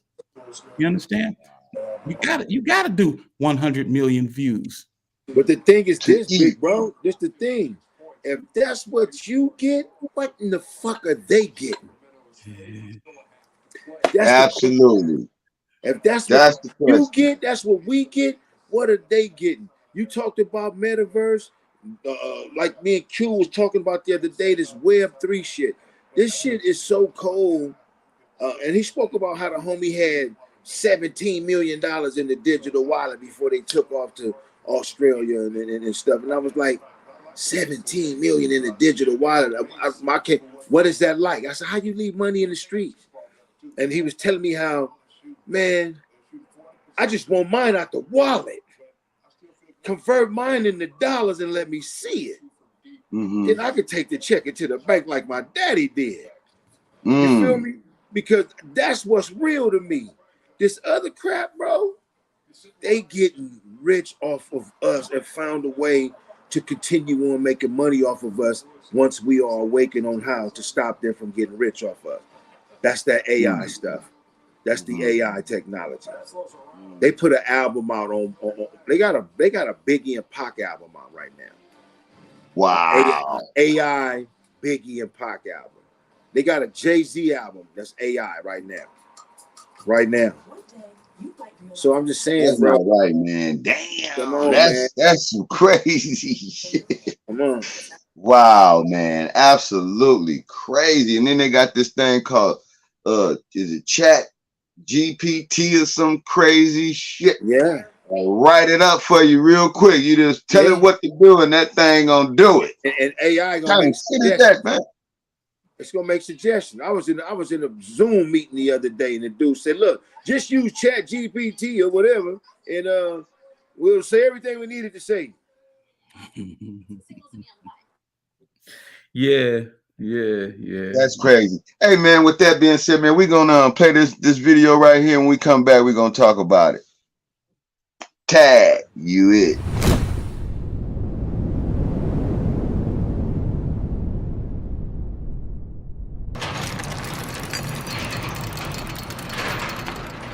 Ladies and gentlemen, hood stars and hoes, welcome to the main event. We got Coolio in the blue corner, representing Southern California. We got Too Short in the black corner, representing Oakland, California. Let's get ready to rumble. You it, freeze, tag. She said, freeze, tag. You it. Once I catch you, yeah, you it. Tag, bitch, you it. Nope, I ain't on that wifey shit. Tag. Bitch, you it. Nope, I ain't on that wifey shit. I say fuck it. If I don't like the bitch, a whole lot of money, that's all I get. So kick rocks, keep your ass going, run a lot of game. That's all I'm doing, let her ride this dick like a wave. She fuck with me, I let her surf all day. I'm in that pussy with her on top. Shoot her in her face for the money shot. She nasty, and I like that. I'ma wait a few days and come right back. Now I'm stuck. I need a tow truck. She got some good ass pussy and she love to fuck. There's only one way to get me out. I say tag, then I nut in her mouth. Then I nut in her mouth. Then I nut in her mouth. Freeze, tag. You it. Freeze, tag. She's it. Freeze, tag. You it. Never gonna be yours 'cause it's all about the bag. Freeze, tag. You it. Freeze, tag. She's it. Freeze, tag. You it. Once I catch you, yeah, you it.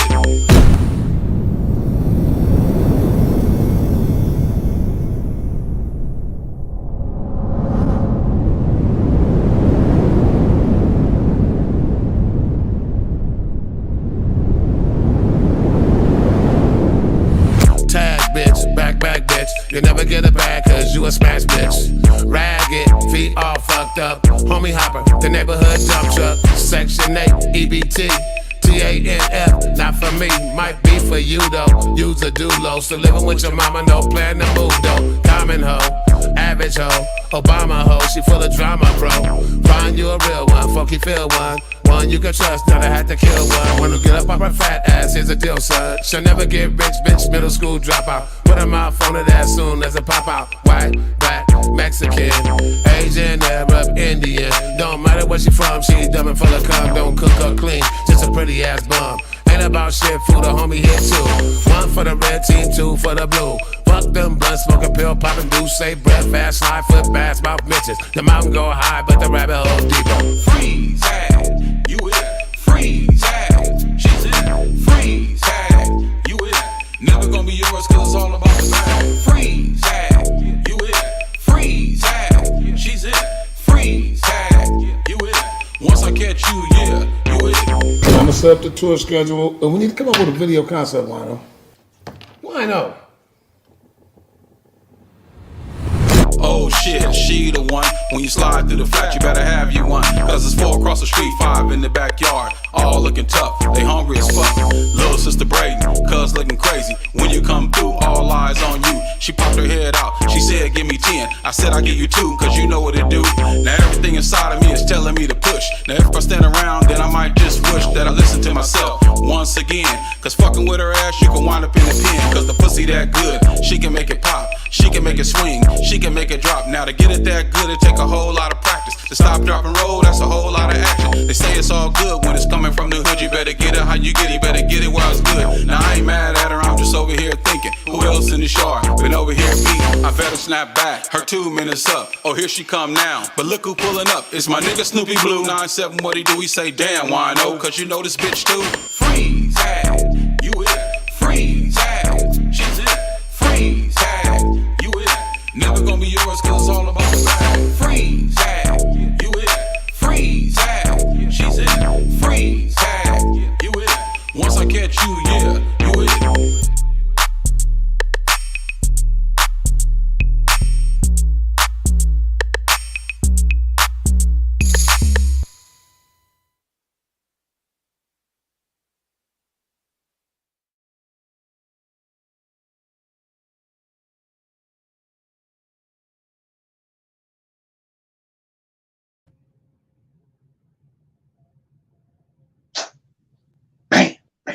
Man, Stamp of greatness, man. Stamp of greatness, my brother. Good time. A good time, you know? A good time. Good time, huh? I had to do it that way, man. You do got a clean version of that, right? Just so the world can know, man. You don't need no clean version. You need a clean. No, I know, but they do because we got some young ladies out there that we trying to change their mind to do the right thing, man. Here we go. We got a clean version. All right. And just on that being said, I will tell you, it's all entertainment. That's it. I understand that part. There are forms of entertainment, and some of it is not for kids.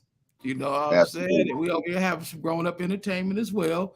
But absolutely, me, when I look at Too Short, when I look at Cool, you know, we very much grown, seasoned men, and everybody in that video was very much grown, seasoned women. And the beautiful part is we had a good time. You know, wasn't no drugs involved, wasn't no body alcohol, no none of this, none of that. It was a respectable good time too, because we partied all day long making that video. You know, it was just one scene. How long did it take to make? It a whole 24 hours. 24 hours a day. Listen, the governor gave us his mansion. That's how much fun we was having.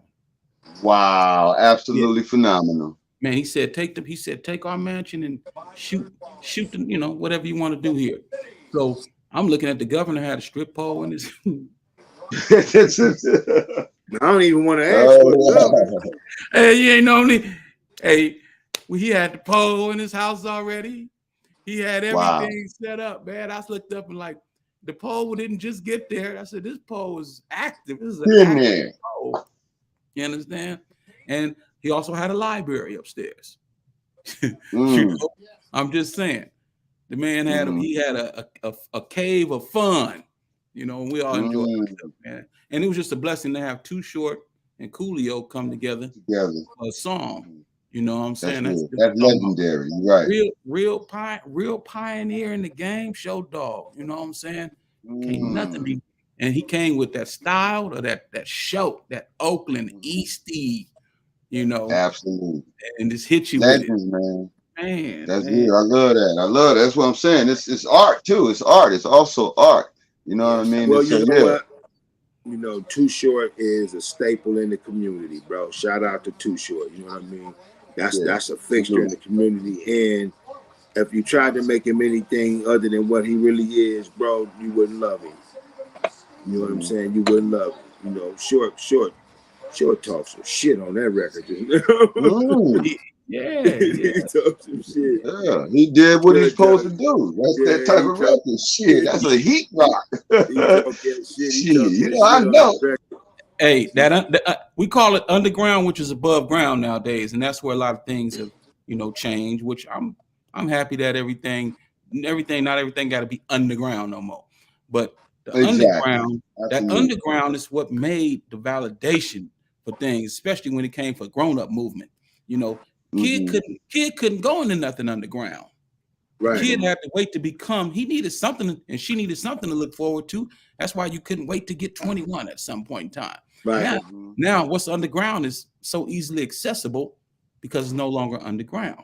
Right. You know, it's been shoved in everybody's face from any age. So yeah, we got to be very careful with how much we shove because it is all above ground now. But that underground movement, man, I got to be. It's gonna always be there. It's gonna always be there.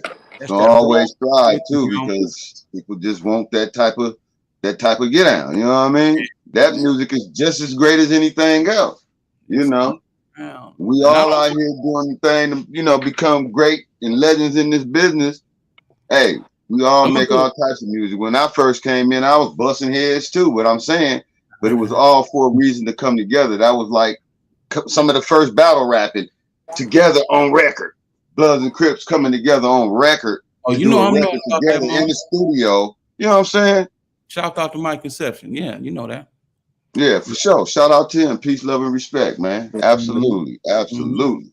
And look, though, on that, though, when we talk about the scope of entertainment, though, the scope of entertainment is endless. It has no means, no bounds. And we have to make sure that we have to be very careful. This is what people fight on, especially when we talk about censorship and all these other things.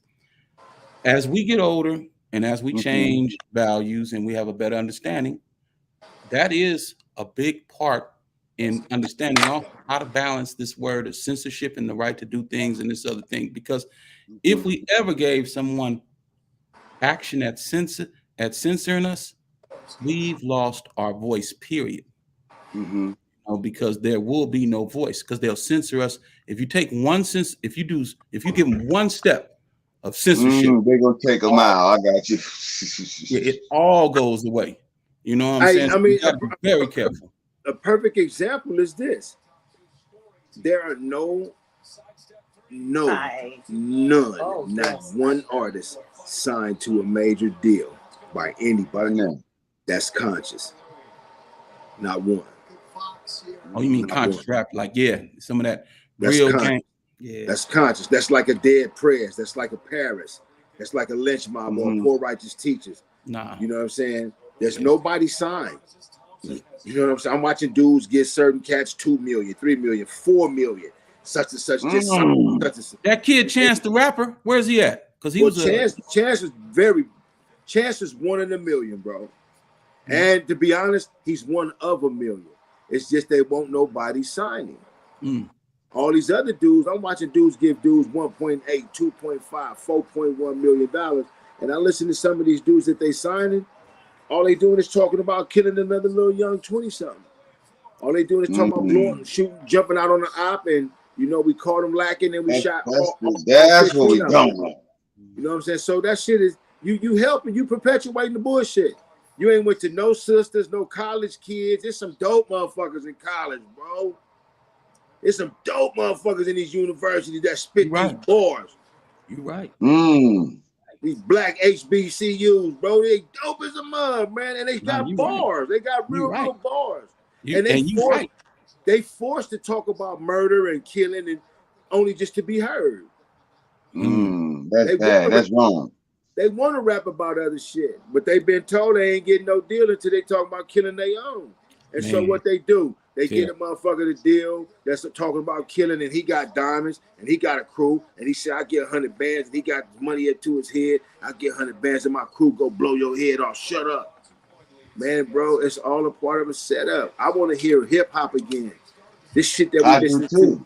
This shit ain't hip-hop. This shit we listening to ain't no hip-hop. Nah. This is motherfucker get mad because you telling him he whack. Nigga, you whack. Nigga, your shit whack. Now motherfucker get mad, he want to kill you. Yo, bitch ass nigga, fuck them. I'll shoot. Oh. Nah, it ain't that. I ain't one of them. Yeah. I ain't one of them.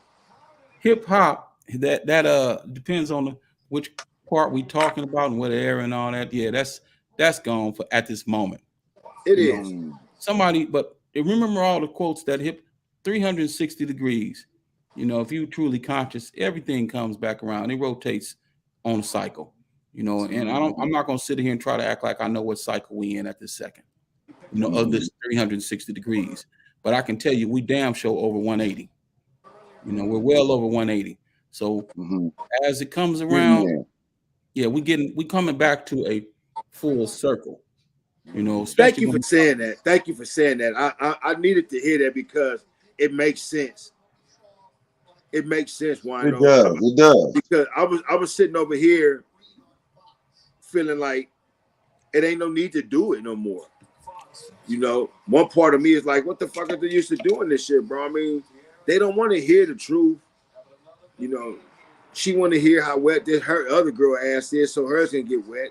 He want to hear how much killing he can do in the name of op, in the name of, you know, what? My scat pack and my AR-15 to go around the block and just kill you cats around the corner who got a Hellcat and an AR-15. Come on, man. I don't want to hear that shit no more. I don't want to hear it. It's amazing. I'm gonna say this. This is what separates us from kids, of course. You know, we don't think like a kid, none of us are kids. The kid has truly said to us, y'all move over. This is our turn. You know, that's how the kid feels. The kid is with no understanding of what we're thinking because he hasn't had the opportunity to live that long. We've had enough opportunity to live long enough to reflect and understand what type of moves made the next move, basically, and where this move could possibly take us to. So when we talk about music in this aspect, we can sit there and say, we can look at music and say this is a non-constructive way to exercise our voice. We was that kid, you know, at one time. We did actually birth this too. You know, we are responsible, all of us, to this point too. So I'm gonna say to you, I respect every single thing that anybody does, because ultimately nobody told you to go do nothing that was going to be detrimental to someone else's life and yours. But we damn sure, I can't sit up there and pretend WINO from 190 ain't played as hard as I can in them streets and gave some people some examples to what made them think they should play the same way or harder. You know, and I got to be responsible now and say, I did that. You know what I'm saying? And did I perpetuate some bullshit? I did. You know, and now how do I change it? First, it does start in my home. Second, I do have to take what I learned and apply it to somebody else's too. But at the same time, I also got to watch this carefully, because out of all this, somebody gonna grow up to be a great person, even if they was talking and spewing bullshit in the first place. It's not gonna stop them from becoming a great person and helping a lot of people out one day too. Because I think, man, this shit, if everybody believe like they supposed to believe in something that's bigger than us, which is the highest source, it's all working towards a final destination.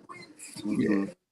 You know, and sometimes when we speak, we just need to all be like, we just don't know what's next. You know, we really don't know what's next, man. And I'm gonna say it. Should nobody ever do nothing to nobody. But will it happen? It can happen to me. And I tell them, I don't want no problems. You know what I'm saying? And it still can happen. Because that ain't, especially if it's written out like that. That's dude. I see what you're saying.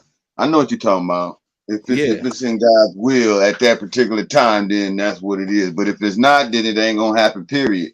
Person gonna walk away, like we said. Just walk away from the situation. Yeah. Learn and live another day and see another day with your family, man. It's very imperative to say. So all that's being said and all it does, that things that get perpetuated inside of music, it's not. Even though we hearing some shit, this shit is. A lot of people takes this shit strictly for entertainment. And some are literally I know, literally dying. Yeah, literally dying every day trying to live this lifestyle. Yeah, you know what I'm saying? And that's something that is being perpetuated by the labels. Yeah, that's something that is being perpetuated by these motherfuckers that are in power because they are allowing too much of it to rapidly repeat itself. Now, if you get something else to come up in there that look any kind of different, like a Common, and look at J. Cole's a millionaire. J. Cole's a multimillionaire. But ain't nobody knocking J. Cole. J. Cole will burn your ass up with them bars. You know what I'm saying? But J. Cole ain't been in the corner trying to knock every op brain out his head, even though he got a few songs where I might have to deal with somebody a certain type of way, like you said. And may encourage them, if you want to get back at me or somebody else the same way, yeah, you better do so.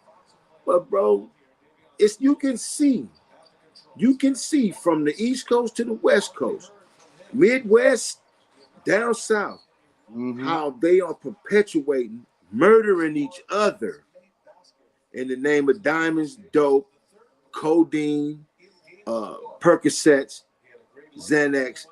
And look, we have a generation of dope fiends beneath us. Yeah. Wow.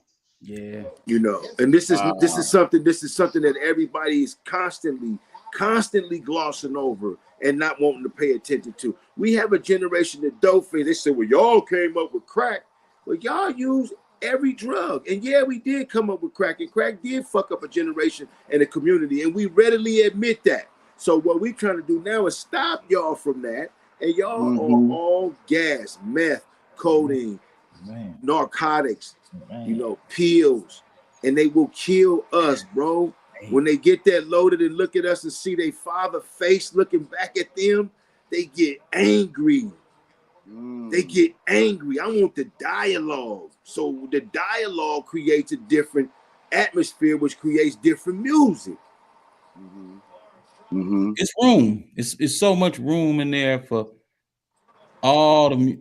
It's this room, and it is up to us, because ain't nobody gonna deliver no other message but the ones that, especially on the big platform. Let's say the big platform is gonna deliver the bullshit, because bullshit is the easiest fed. You know, you feed somebody bullshit and they digest it, then you know you can keep feeding them bullshit. Good shit costs a lot, so that's why they don't feed you good shit.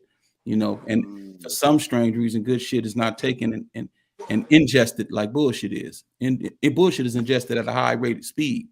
But real shit is, you know, very few people catch on quickly. You know, that machine is a motherfucker, bro. We all. That's what I was saying. Basically, again, we all part of that machine. You know, whether we want to be or not. Whether we want to be or not. We are. We just got to make sure we make better choices. The right decisions. Yeah, just better choices. Right decisions. You're right. Absolutely, my brother. Even the kid. Long as he understands, make better choices, homie. You know, let me play this real little quick clip right here, KRS-One. What are ways that some of the legends like yourself can help guide the newer generation? Oh, easily. First of all, we got to guide each other. It's not, you know, we're not in an age of leadership anymore. We can see that. So where we really at right now is this. Remember this. If older people don't listen to younger people, they become slow amongst older people. When younger people don't listen to older people, they become slower amongst younger people. If young people would listen to older people, they move faster amongst younger people, because you got advanced knowledge. Right. And when older people listen to younger people, we move faster in the older world because you got new knowledge. So when we listen to each other, we all grow. And that's called culture. KRS One gonna give it to you. He gonna give it exactly as he understands it to be, and which is gonna be very, very articulated with excellence, and his understanding is good. It's great. You know, it's a great understanding. I mean, I really, really appreciate when I hear moments like that. I can only tell y'all, don't let the name fool you. WINO, yeah, it came from somewhere, but if somebody really knows me, they understand that we ain't living. You couldn't be half of what I'm trying to be if I was WINO. Yeah, doing the negative, the obvious of what the name is. Yeah. I got all my teeth. Don't let the name fool you. You know. Okay, because that's a revelation. I play off of the opposite end of things. I like to reverse it all. Psychology, yeah. Yeah, I'm gonna come off and meet the billionaire and make sure I let him know, hey, I'm WINO. Because he gonna look at the book, read the cover, and he ain't gonna never understand what's in the book. You know what I'm saying? Corporate America is what I've always thrived off of. It's kind of like a shit. It's a slap to their face because I get to come to them and tell them I'm WINO, and then they get to cut me a check. That part. You know what I'm saying? And I'm coming for the right purposes, not for exploitation purposes of my culture or nothing. I'm coming in I'm using that money to do something else, like start another business that basically will have minorities working for it. You ain't gonna hear me just say I'm gonna have all blacks at my company. I'm not gonna play that game. There will be minorities though. Anybody that is counted as a minority. So they will be at my business, but that check came through WINO. WINO might run that company. Somebody else saying, nigga ain't WINO. You know what I'm saying? And then you got 5 other people say, well, I actually work for WINO, and that's how we feed our family like this. So like I'm on that reverse of understanding how names work, moments like platforms, everything. I'm not gonna pretend like I got the halo on and some wings. But I promise when I bring it back home, it's coming right where it belongs. That's my promise, though. You know what I'm saying? Even with all the music you hear, you're gonna be like, I ain't trying to tear down 10 million to make one. You know what I'm saying? I'm really trying to make sure that I go reverse that. I don't know, man. I hope we don't fuck up everything just to get a lot, but for the greater good, I hope this shit does get better. But yeah, me too. As long as I can see, I know it will. It takes time, man. We got to one step at a time, man. And like you said, it ain't gonna happen in the masses. It's gonna happen each individual loving self first, and knowing that if you love yourself, you can love somebody else first. Teach one, foremost. That's what it was always. Teach one to reach one, man.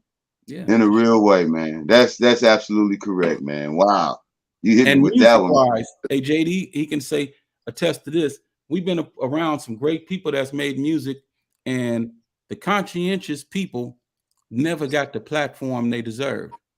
You know, of course, he was. So that I'm expand on the fact that the more you speak on some bullshit and some crazy stuff, it gets you gravitate towards that. People gravitate towards that, and it winds up getting put out there so far. But we understand why. We understand right now whose playground this earth is. Okay, so again, I mean, I'm not gonna go into nothing biblical. I don't have to. But if all you have to do is understand whose playground this earth is right now. So since it is what it is, that gets the bigger picture, because you're dealing with more demons than you're dealing with anything else right now. Well, I mean, and then so that goes back to the question: do I conform to keep music coming out and trying to be liked by the masses, when really what I'm saying is what they like and really not what I'm about, you know? And that's kind of like that's the ultimate selling out to me. That ain't artistry, you know what I mean? You become like a cookie cutter motherfucker on an assembly line, you know what I mean? You just churning out the same shit that everybody else is. And so like the other day, me and Cube was talking, and he say, hey, this record right here you just sent me is a real good sign of the times record. It's called Artificial Intelligence. And it's dope. It's dope as hell. But I told him I wanted him in the hook. I wanted him to use such and such. He said, always look for a gimmick to grab your audience. And I said, I really ain't into gimmicks. You know what I'm saying? And I told him, homie, all bullshit aside, I'm listening to you because I asked for your advice. I always asking for advice. Mentor me, my nigga. You know what I'm saying? Give me affirmations and let me shoot them back at you. Because what everybody want us to be, we not. And so when they see it happen, they'll be like, well, we didn't know because we didn't tell nobody. But the thing is this, I'm not a gimmick ass type of dude. Right. So I don't have some, you know, tight ass suit and yellow motherfucking Pee Wee Herman bow tie. Yeah, you know, some clown shoes to get my gorilla in the mist on. You know, I got a dicky suit still, pissed off still a little bit about the government still, you know, about a few things still. You know, relationships. And you're not clout chasing. See, all that other stuff is clout chasing. So how do you trying to get that clout and trying to get all these views, all this man. Listen, bro, I don't know if WINO played this song or even talked about this song to you yet, Blue, on the show. But the song that you did with Tretch and Coolio, with MC Shan sampled in there. That's the hardest shit I done heard in a long ass time. It's so laid back, almost like a celebration. It's like this big celebration of and this revelation that all this shit we've been through, bro, this is what we end up doing. And even though you gone, homie, this is how we carry the legacy on. Yeah, it's a tribute song for Coolio and MC Shan. We actually, AJ, he came out and did it live for me. See what I'm saying? Wow, see, that's amazing, man. God is good, man. I'm just going to He came out and said, this is the place where stars are born, and he did it live for me because I told him it didn't do no justice that I had to use a sample when I prefer to give that brother roses. You know, it's beautiful, man. It literally is. When I heard it in Corrupt Backyard that day, when you Bluetooth the speaker and jack for the speaker, I was like, damn. Who? I said, who is this?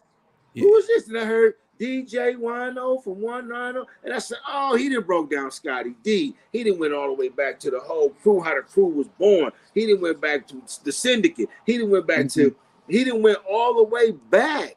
Coolio referenced everybody. Yeah. That's and then he talked about this. Talking about. Oh my God, he talked about his love for WINO and how WINO stepped up to the plate and was like, look, bro, if we gonna go, and it kind of lends to what WINO said a few minutes ago. If it was 25%, we had 12.5 apiece. That's just how cool was with him, you know?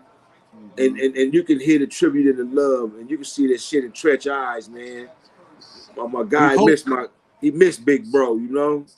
With all we know, I'm gonna say, with all we know, that is a second single, and that's Coolio's tribute single. And we're gonna put the same energy in that as we did with everything else we've been trying to do. You know, when I say trying, because we never know what the outcome is gonna be. And we're gonna see how the people gravitate. But whether or not they gravitate to this single, we was gonna do our part. Whether or not they was gonna gravitate to it, like, you know, we say booty shaking, seeing some ass, you know. I personally like seeing ass. I do too. Don't get me wrong, but I know that it's some things. I'm going. That's why I said I'm gonna expand. I'm going with this. So then you got the moments the so real moments of my homeboy losing his life, and not to the sidetrack to keep it one. My homie lost his life to a battle of an addiction that he been facing and battling. So we got the real part of this still. When I hear that tribute song, I know that my homeboy, how he became Coolio, what he did, his legacy, and the fight he had behind the scenes that maybe nobody ever knew about, maybe people did know about, whatever. It has nothing to do with that single, but it has to do with life. Just like the booty shaking, the women, the rest of this is our life. You know what I'm saying? It's a legend, man. No, meaning it's real, but it's real life. None of this was made up. You know, none of this is made up. You know, private parties, the fun, the destruction of ourselves, it's not made up either. But the blessings in the life that goes along with it, it ain't made up. It's just not celebrated a lot. Our good times is not as celebrated as much as our bad times when people in people's eyes. I get you. I understand what you're saying. Yeah, We got way more greatness than we do bad times. You know, and I look up though, like, so now we're doing a tribute song for my homeboy, which means we talking about a moment because he ain't here no more. Right? Right. I'm gonna see how many people really gravitate towards a moment like that compared to we talking about some ass or something else. You know. Well, I rather you talk about that than popping heads and shoot brothers down. You know what I mean? On everything though. You know, that's my whole get down. You know, but I just know that, you know, sometimes in life that, you know, if you're really trying to do something right and you want to share the light for other people to get, sometimes you just got to do it another way. You know. Yeah. You know. When you leave the party and you don't want to leave with the young lady and you want to go shoot somebody instead, then it's a problem. Hey, look, you shouldn't have went to the party. You went to the wrong party, homie. You know, because when I left the party, I'm looking to say, first of all, my good time was so great. I found something that potentially I can grow with, or, you know, grow with for the moment, however it works as a relationship. But the last thing I feel like doing is figuring out how to run to my whip, contemplate on who I'm gonna go ahead and figure out how to knock them down because I see my opportunity. Nigga, knock that woman right there. Take that woman home and figure out how to grow. Figure out how to grow. That's real good. I'm talking about that's right. Sneak up on somebody. That sets this clip up right here, man. Let me play this clip right here, and then we're gonna get ready to get up out of here. A purpose partner. Watch this. Check this out, man. You got to surround yourself with your purpose partners. If you're married to a believer, that needs to be your primary purpose partner. And then you need to pull some other people into that circle as well. Folk who can walk with you. Folk who know how to speak truth to you. Don't let somebody say they love you and they don't tell you the truth. I need people who love me enough to tell me what I need to know. Don't love me so much, I wanted to say something, but that's my boy. That's why you need to say something. Because if I'm your boy and you see me about to head off a cliff, you're supposed to be there and say, wait a minute, we're not going that way. Let's head over here. Who's your crew? Can you identify your crew? Your purpose partnership crew, the people who speak truth even when you don't want to hear it. Who are the people who will tell you what you need to know so you can stay on the straight and narrow road? You know your crew because when you're sleepy, they help you wake up. When you're tired, they help you perk up. When you're discouraged, they help you cheer up. When you're disgruntled, they help you sweeten up. When you're crooked, they help you straighten up. When you're dirty, they help you clean up. When you're tardy, they'll help you catch up. When you're guilty, they'll help you fess up. When you're childish, they'll help you grow up. When you're empty, they'll help you fill up. When you're low-key, they'll help you turn up. When you're timid, they'll help you stand up. When you're cold, they'll help you heat up. When you're complacent, they'll help you fire up. When life knocks you down, they'll help you stand up. When you're depressed, they'll help you look up. And if you're gossiping, they'll tell you to shut up. And you've got to identify your purpose partners so that no matter what happens, they make sure you don't give up. Hey. There it is, man. I mean, what else can you say after something like that? I mean, because he just broke a whole lot down in a very, very short amount of time. You know, I really take my hat off to everybody, man. I love that wasn't entertainment to me, but I'm gonna go back to I love entertainment because entertainment offers that and so much more, homie. Absolutely. You know, it offers that. And we're just not hearing enough of that, but it is out there. Let me say this, bro. The reason why you need somebody to tell you the truth is, bro, in this music game right now, everybody lying sons of bitches, bro. Everybody lying. Everybody lying every day about doing shit, about helping, about this, about what would be better for you. They don't want you to get ahead of them.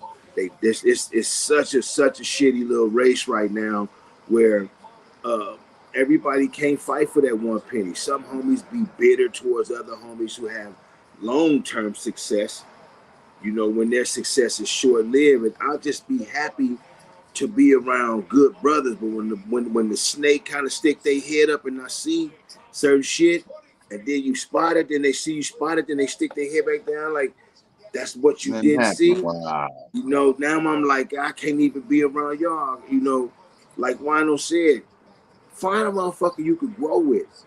You know, I got some partners be like, man, you know, when you be working, you be always with your old lady, bro. I've been in prison for 28 years with dudes every day when I didn't want to be around them. No matter where I went, it was just dudes. And wherever I went, left, right, front, back, dudes. Go to sleep, wake up, dudes. You gotta get up in the middle of the night, piss. It's dudes, bro. Fuck people. Why you with your wife all the time? Because she ain't no dude. Absolutely. And that's your wife. Shit. She ain't no dude. She ain't no dude.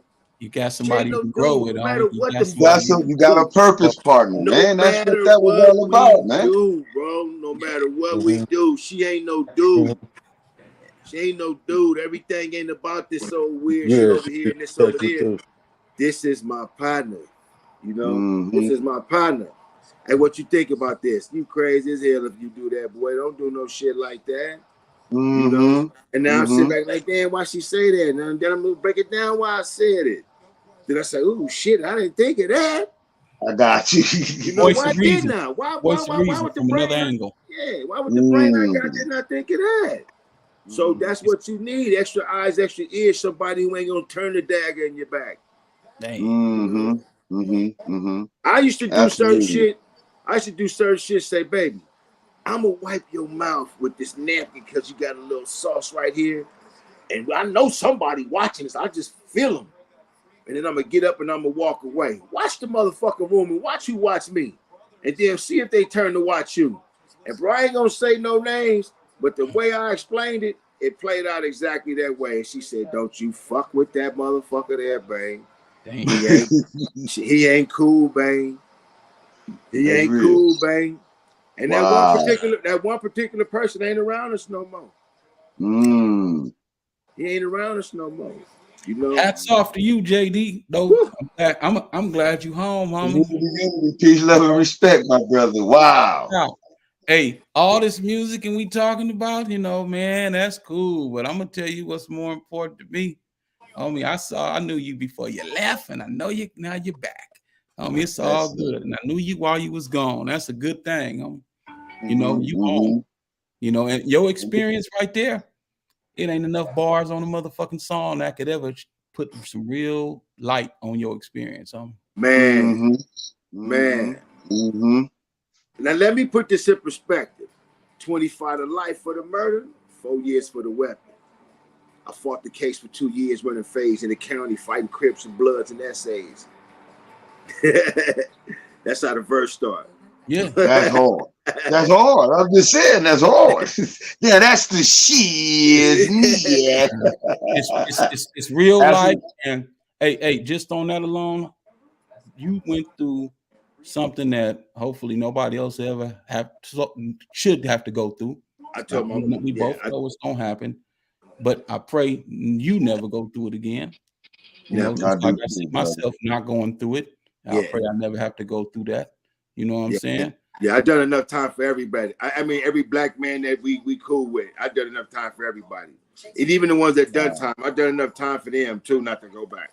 Man, you know? That's why before I go, I love y'all. I'm gonna get up out of here. I don't mean to take too much of your time. All right, before you go though, man, I just need you to, you know, give the world some of your last words. Go ahead. I want to give you your props and tell you I love you, brother. My brother. And tell you I love you as a brother.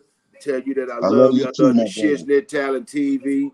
And just to tell you thank you for always not skipping over us. You know, because I'm not going to skip over you. So many people choose to skip over us because they want to go to what's popping right now. And they have very, very, very, very long interviews with little substance. And so all I'm hearing about is brothers talking about the destruction of other brothers and calling them bitches and calling them out their names, and you don't tolerate that. And so being grown and having a spiritual foundation, brother, I love you for that, Blue Rag, for real. I love you too, brother. Thank you, man. Thank you. I appreciate you, man. And you know, with that being said, I need the world right now, y'all. We went all the way up. We stuck up in the hemisphere, man, and we ain't coming down. We finna trajectory right on over into the stratosphere, man. I am so elated, man, that y'all brothers came on up in here, man, and hang out with the Shiz-Nit Talent TV, man. Whoo, boy, I almost jumped up out my chair. I got to calm back down, humble myself, and get into this political pressure. But before I do, man, I just need everybody out there in the world to know this, man. I need y'all to stay rooted in love, stay rooted in truth, stay rooted in faith. Because even if you're going through darkness, you can come out on the other side of that darkness right into the light. That light is you. That's God's love. That's greatness on display. A life of victory every day, everybody. Peace, love, and respect. And we're going to get up out of here, y'all. I love y'all, brothers, man. Hey, salute, community, unity, peace, love, and respect to all y'all, man. Political pressures. They know how we do it over here on the Shiz-Nit.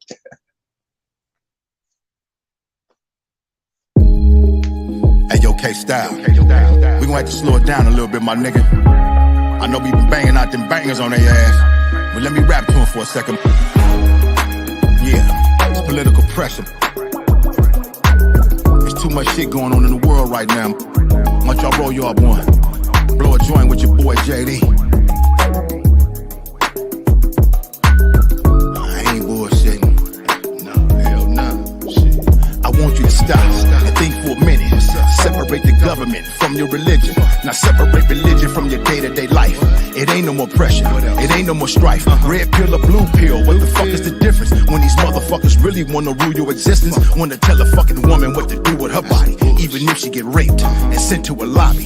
You crackers moving backwards with this hillbilly shit. And niggas make it easy when we on silly shit. Why y'all killing fucking brothers when they ain't the ops? Then you run with your Glock when the cop at the blocks. Black lives matter, period. But fuck all that protesting shit like some idiots. Link with the natives, the essays, the Asians. Create a lane for ourselves in this nation. Pressures, media fake, fabrications, you can see the hate. Propaganda got their own agendas, misleading the public for their own interests. If you feel me, can I get a witness? Oh, I want justice while we're living. And all this violence, I won't be silenced. 2502, and I know what to do. They wonder what we mad at. We want a 40, fuck up you, I'm in the Cadillac. Profile, cause I keep a G-style. I ain't with that weirdo shit, my destiny been since a child. Why? They hit us with that stimmy, but pull up at that Roscoe's and niggas like, give me that. Cold game, nigga, die over gold chain. Pinky rain in the crime scene, painted man. From Hub City to the shop, we on the same thing. Queens niggas, Philly killers, feeling all my pain. Gorilla Chill, one of the last at the round table. On full blast, on smash like Cain and Abel. Niggas jealous of my pedigree, but let it be some drama. I could put that on my mama, but you still believe the bull that they feed us. Best to put your faith in Allah, Buddha, or Jesus. Media fake, fabrications, you can see the hate. Propaganda got their own agendas, misleading the public for their own interests. And if you feel me, can I get a witness? Oh, I want justice while we're living. And all this violence, I won't be silenced. 2502. Hey Chris, and we know it's the same old story with the guns and dope. And nigga, I ain't gon' lie, Obama gave me some hope. He had the homies in the pen like it's our turn now. They touch my nigga, we gon' burn this bitch down. But just the other day I seen a sister get shot by a military looking ass, racist ass cop. Just a routine traffic stop. One black woman, 5 bastard ass cops. I had a tear in my eye when she died. Watched her go cry as she stared at the sky. And Joe and his hoe, they both gotta go. It's a lot we don't see and a lot they don't show. And Roe v. Wade, it's just another play for that white man who know he gotta repopulate. See they numbers getting showed and he's scared. I only got 2 words, be prepared. Political pressures, media fake, fabrications, you can see the hate. Propaganda got their own agendas, misleading the public for their own interests. And if you feel me, can I get a witness? Oh, I want justice while we're living. And all this violence, I won't be silenced. 2502, and we know what to do. Oh yeah, stop all this killing, looting, shooting. We need to protect our children and the government. You got to do better. Our kids are a future, and we got to do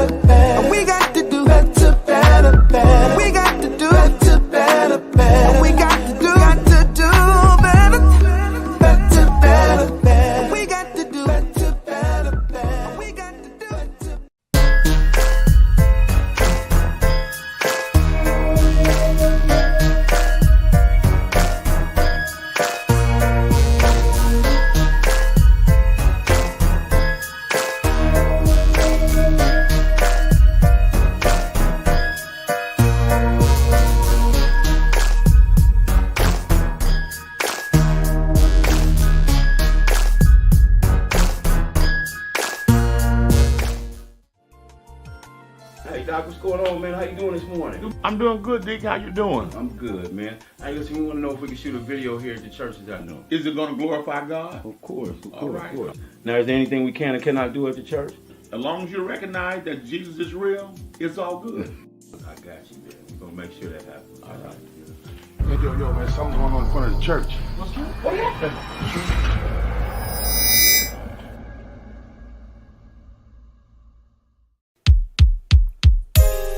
Yeah, man, my Jesus is real, man. I'm gonna tell you what he brought me through. Yeah. Jesus is real, sincere with the gratitude. I used to be the dude walking around with the attitude. Now I'ma keep it real, tell you just what he brought me through. Been shot 5 times and they thought they had got me too. Now I can take it back to my days on Figueroa. When I had him on the streets, man, I had him on the corner. Came up and bought a house and I moved out to Corona. From the package I was slinging all the way to Arizona. Now Jesus is real, he done brought me through it all. And took a couple lows, I done took a couple falls. That even hit the pen, me mugging through them halls. And just to get the child, I had to walk you through the fall. Now I can tell you more, and it's all gonna be real. The only way I'm here is, man, I had to take the deal. Now I can take my time and I can tell you how I feel. My Jesus is the only way, I got to keep it real. Jesus is real. Jesus is real.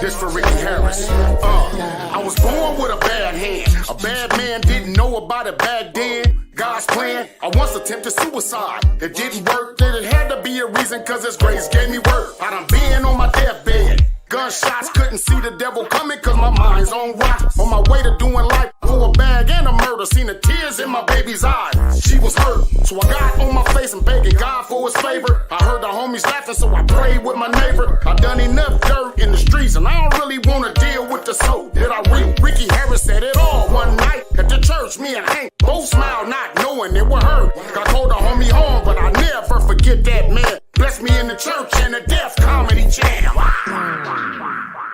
Jesus is real. Jesus is real.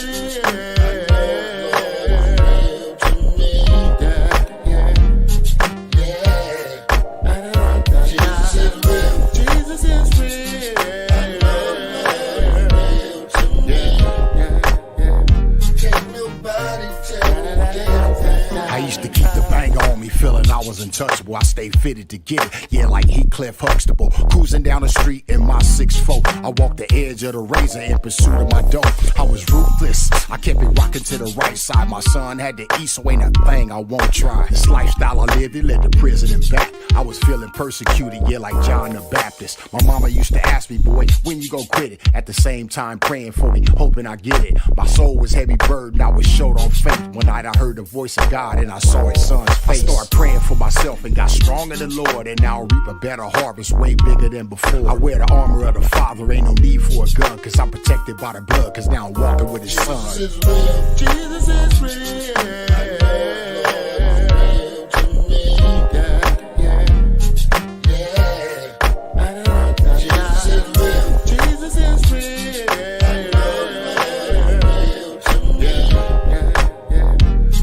Rest in peace.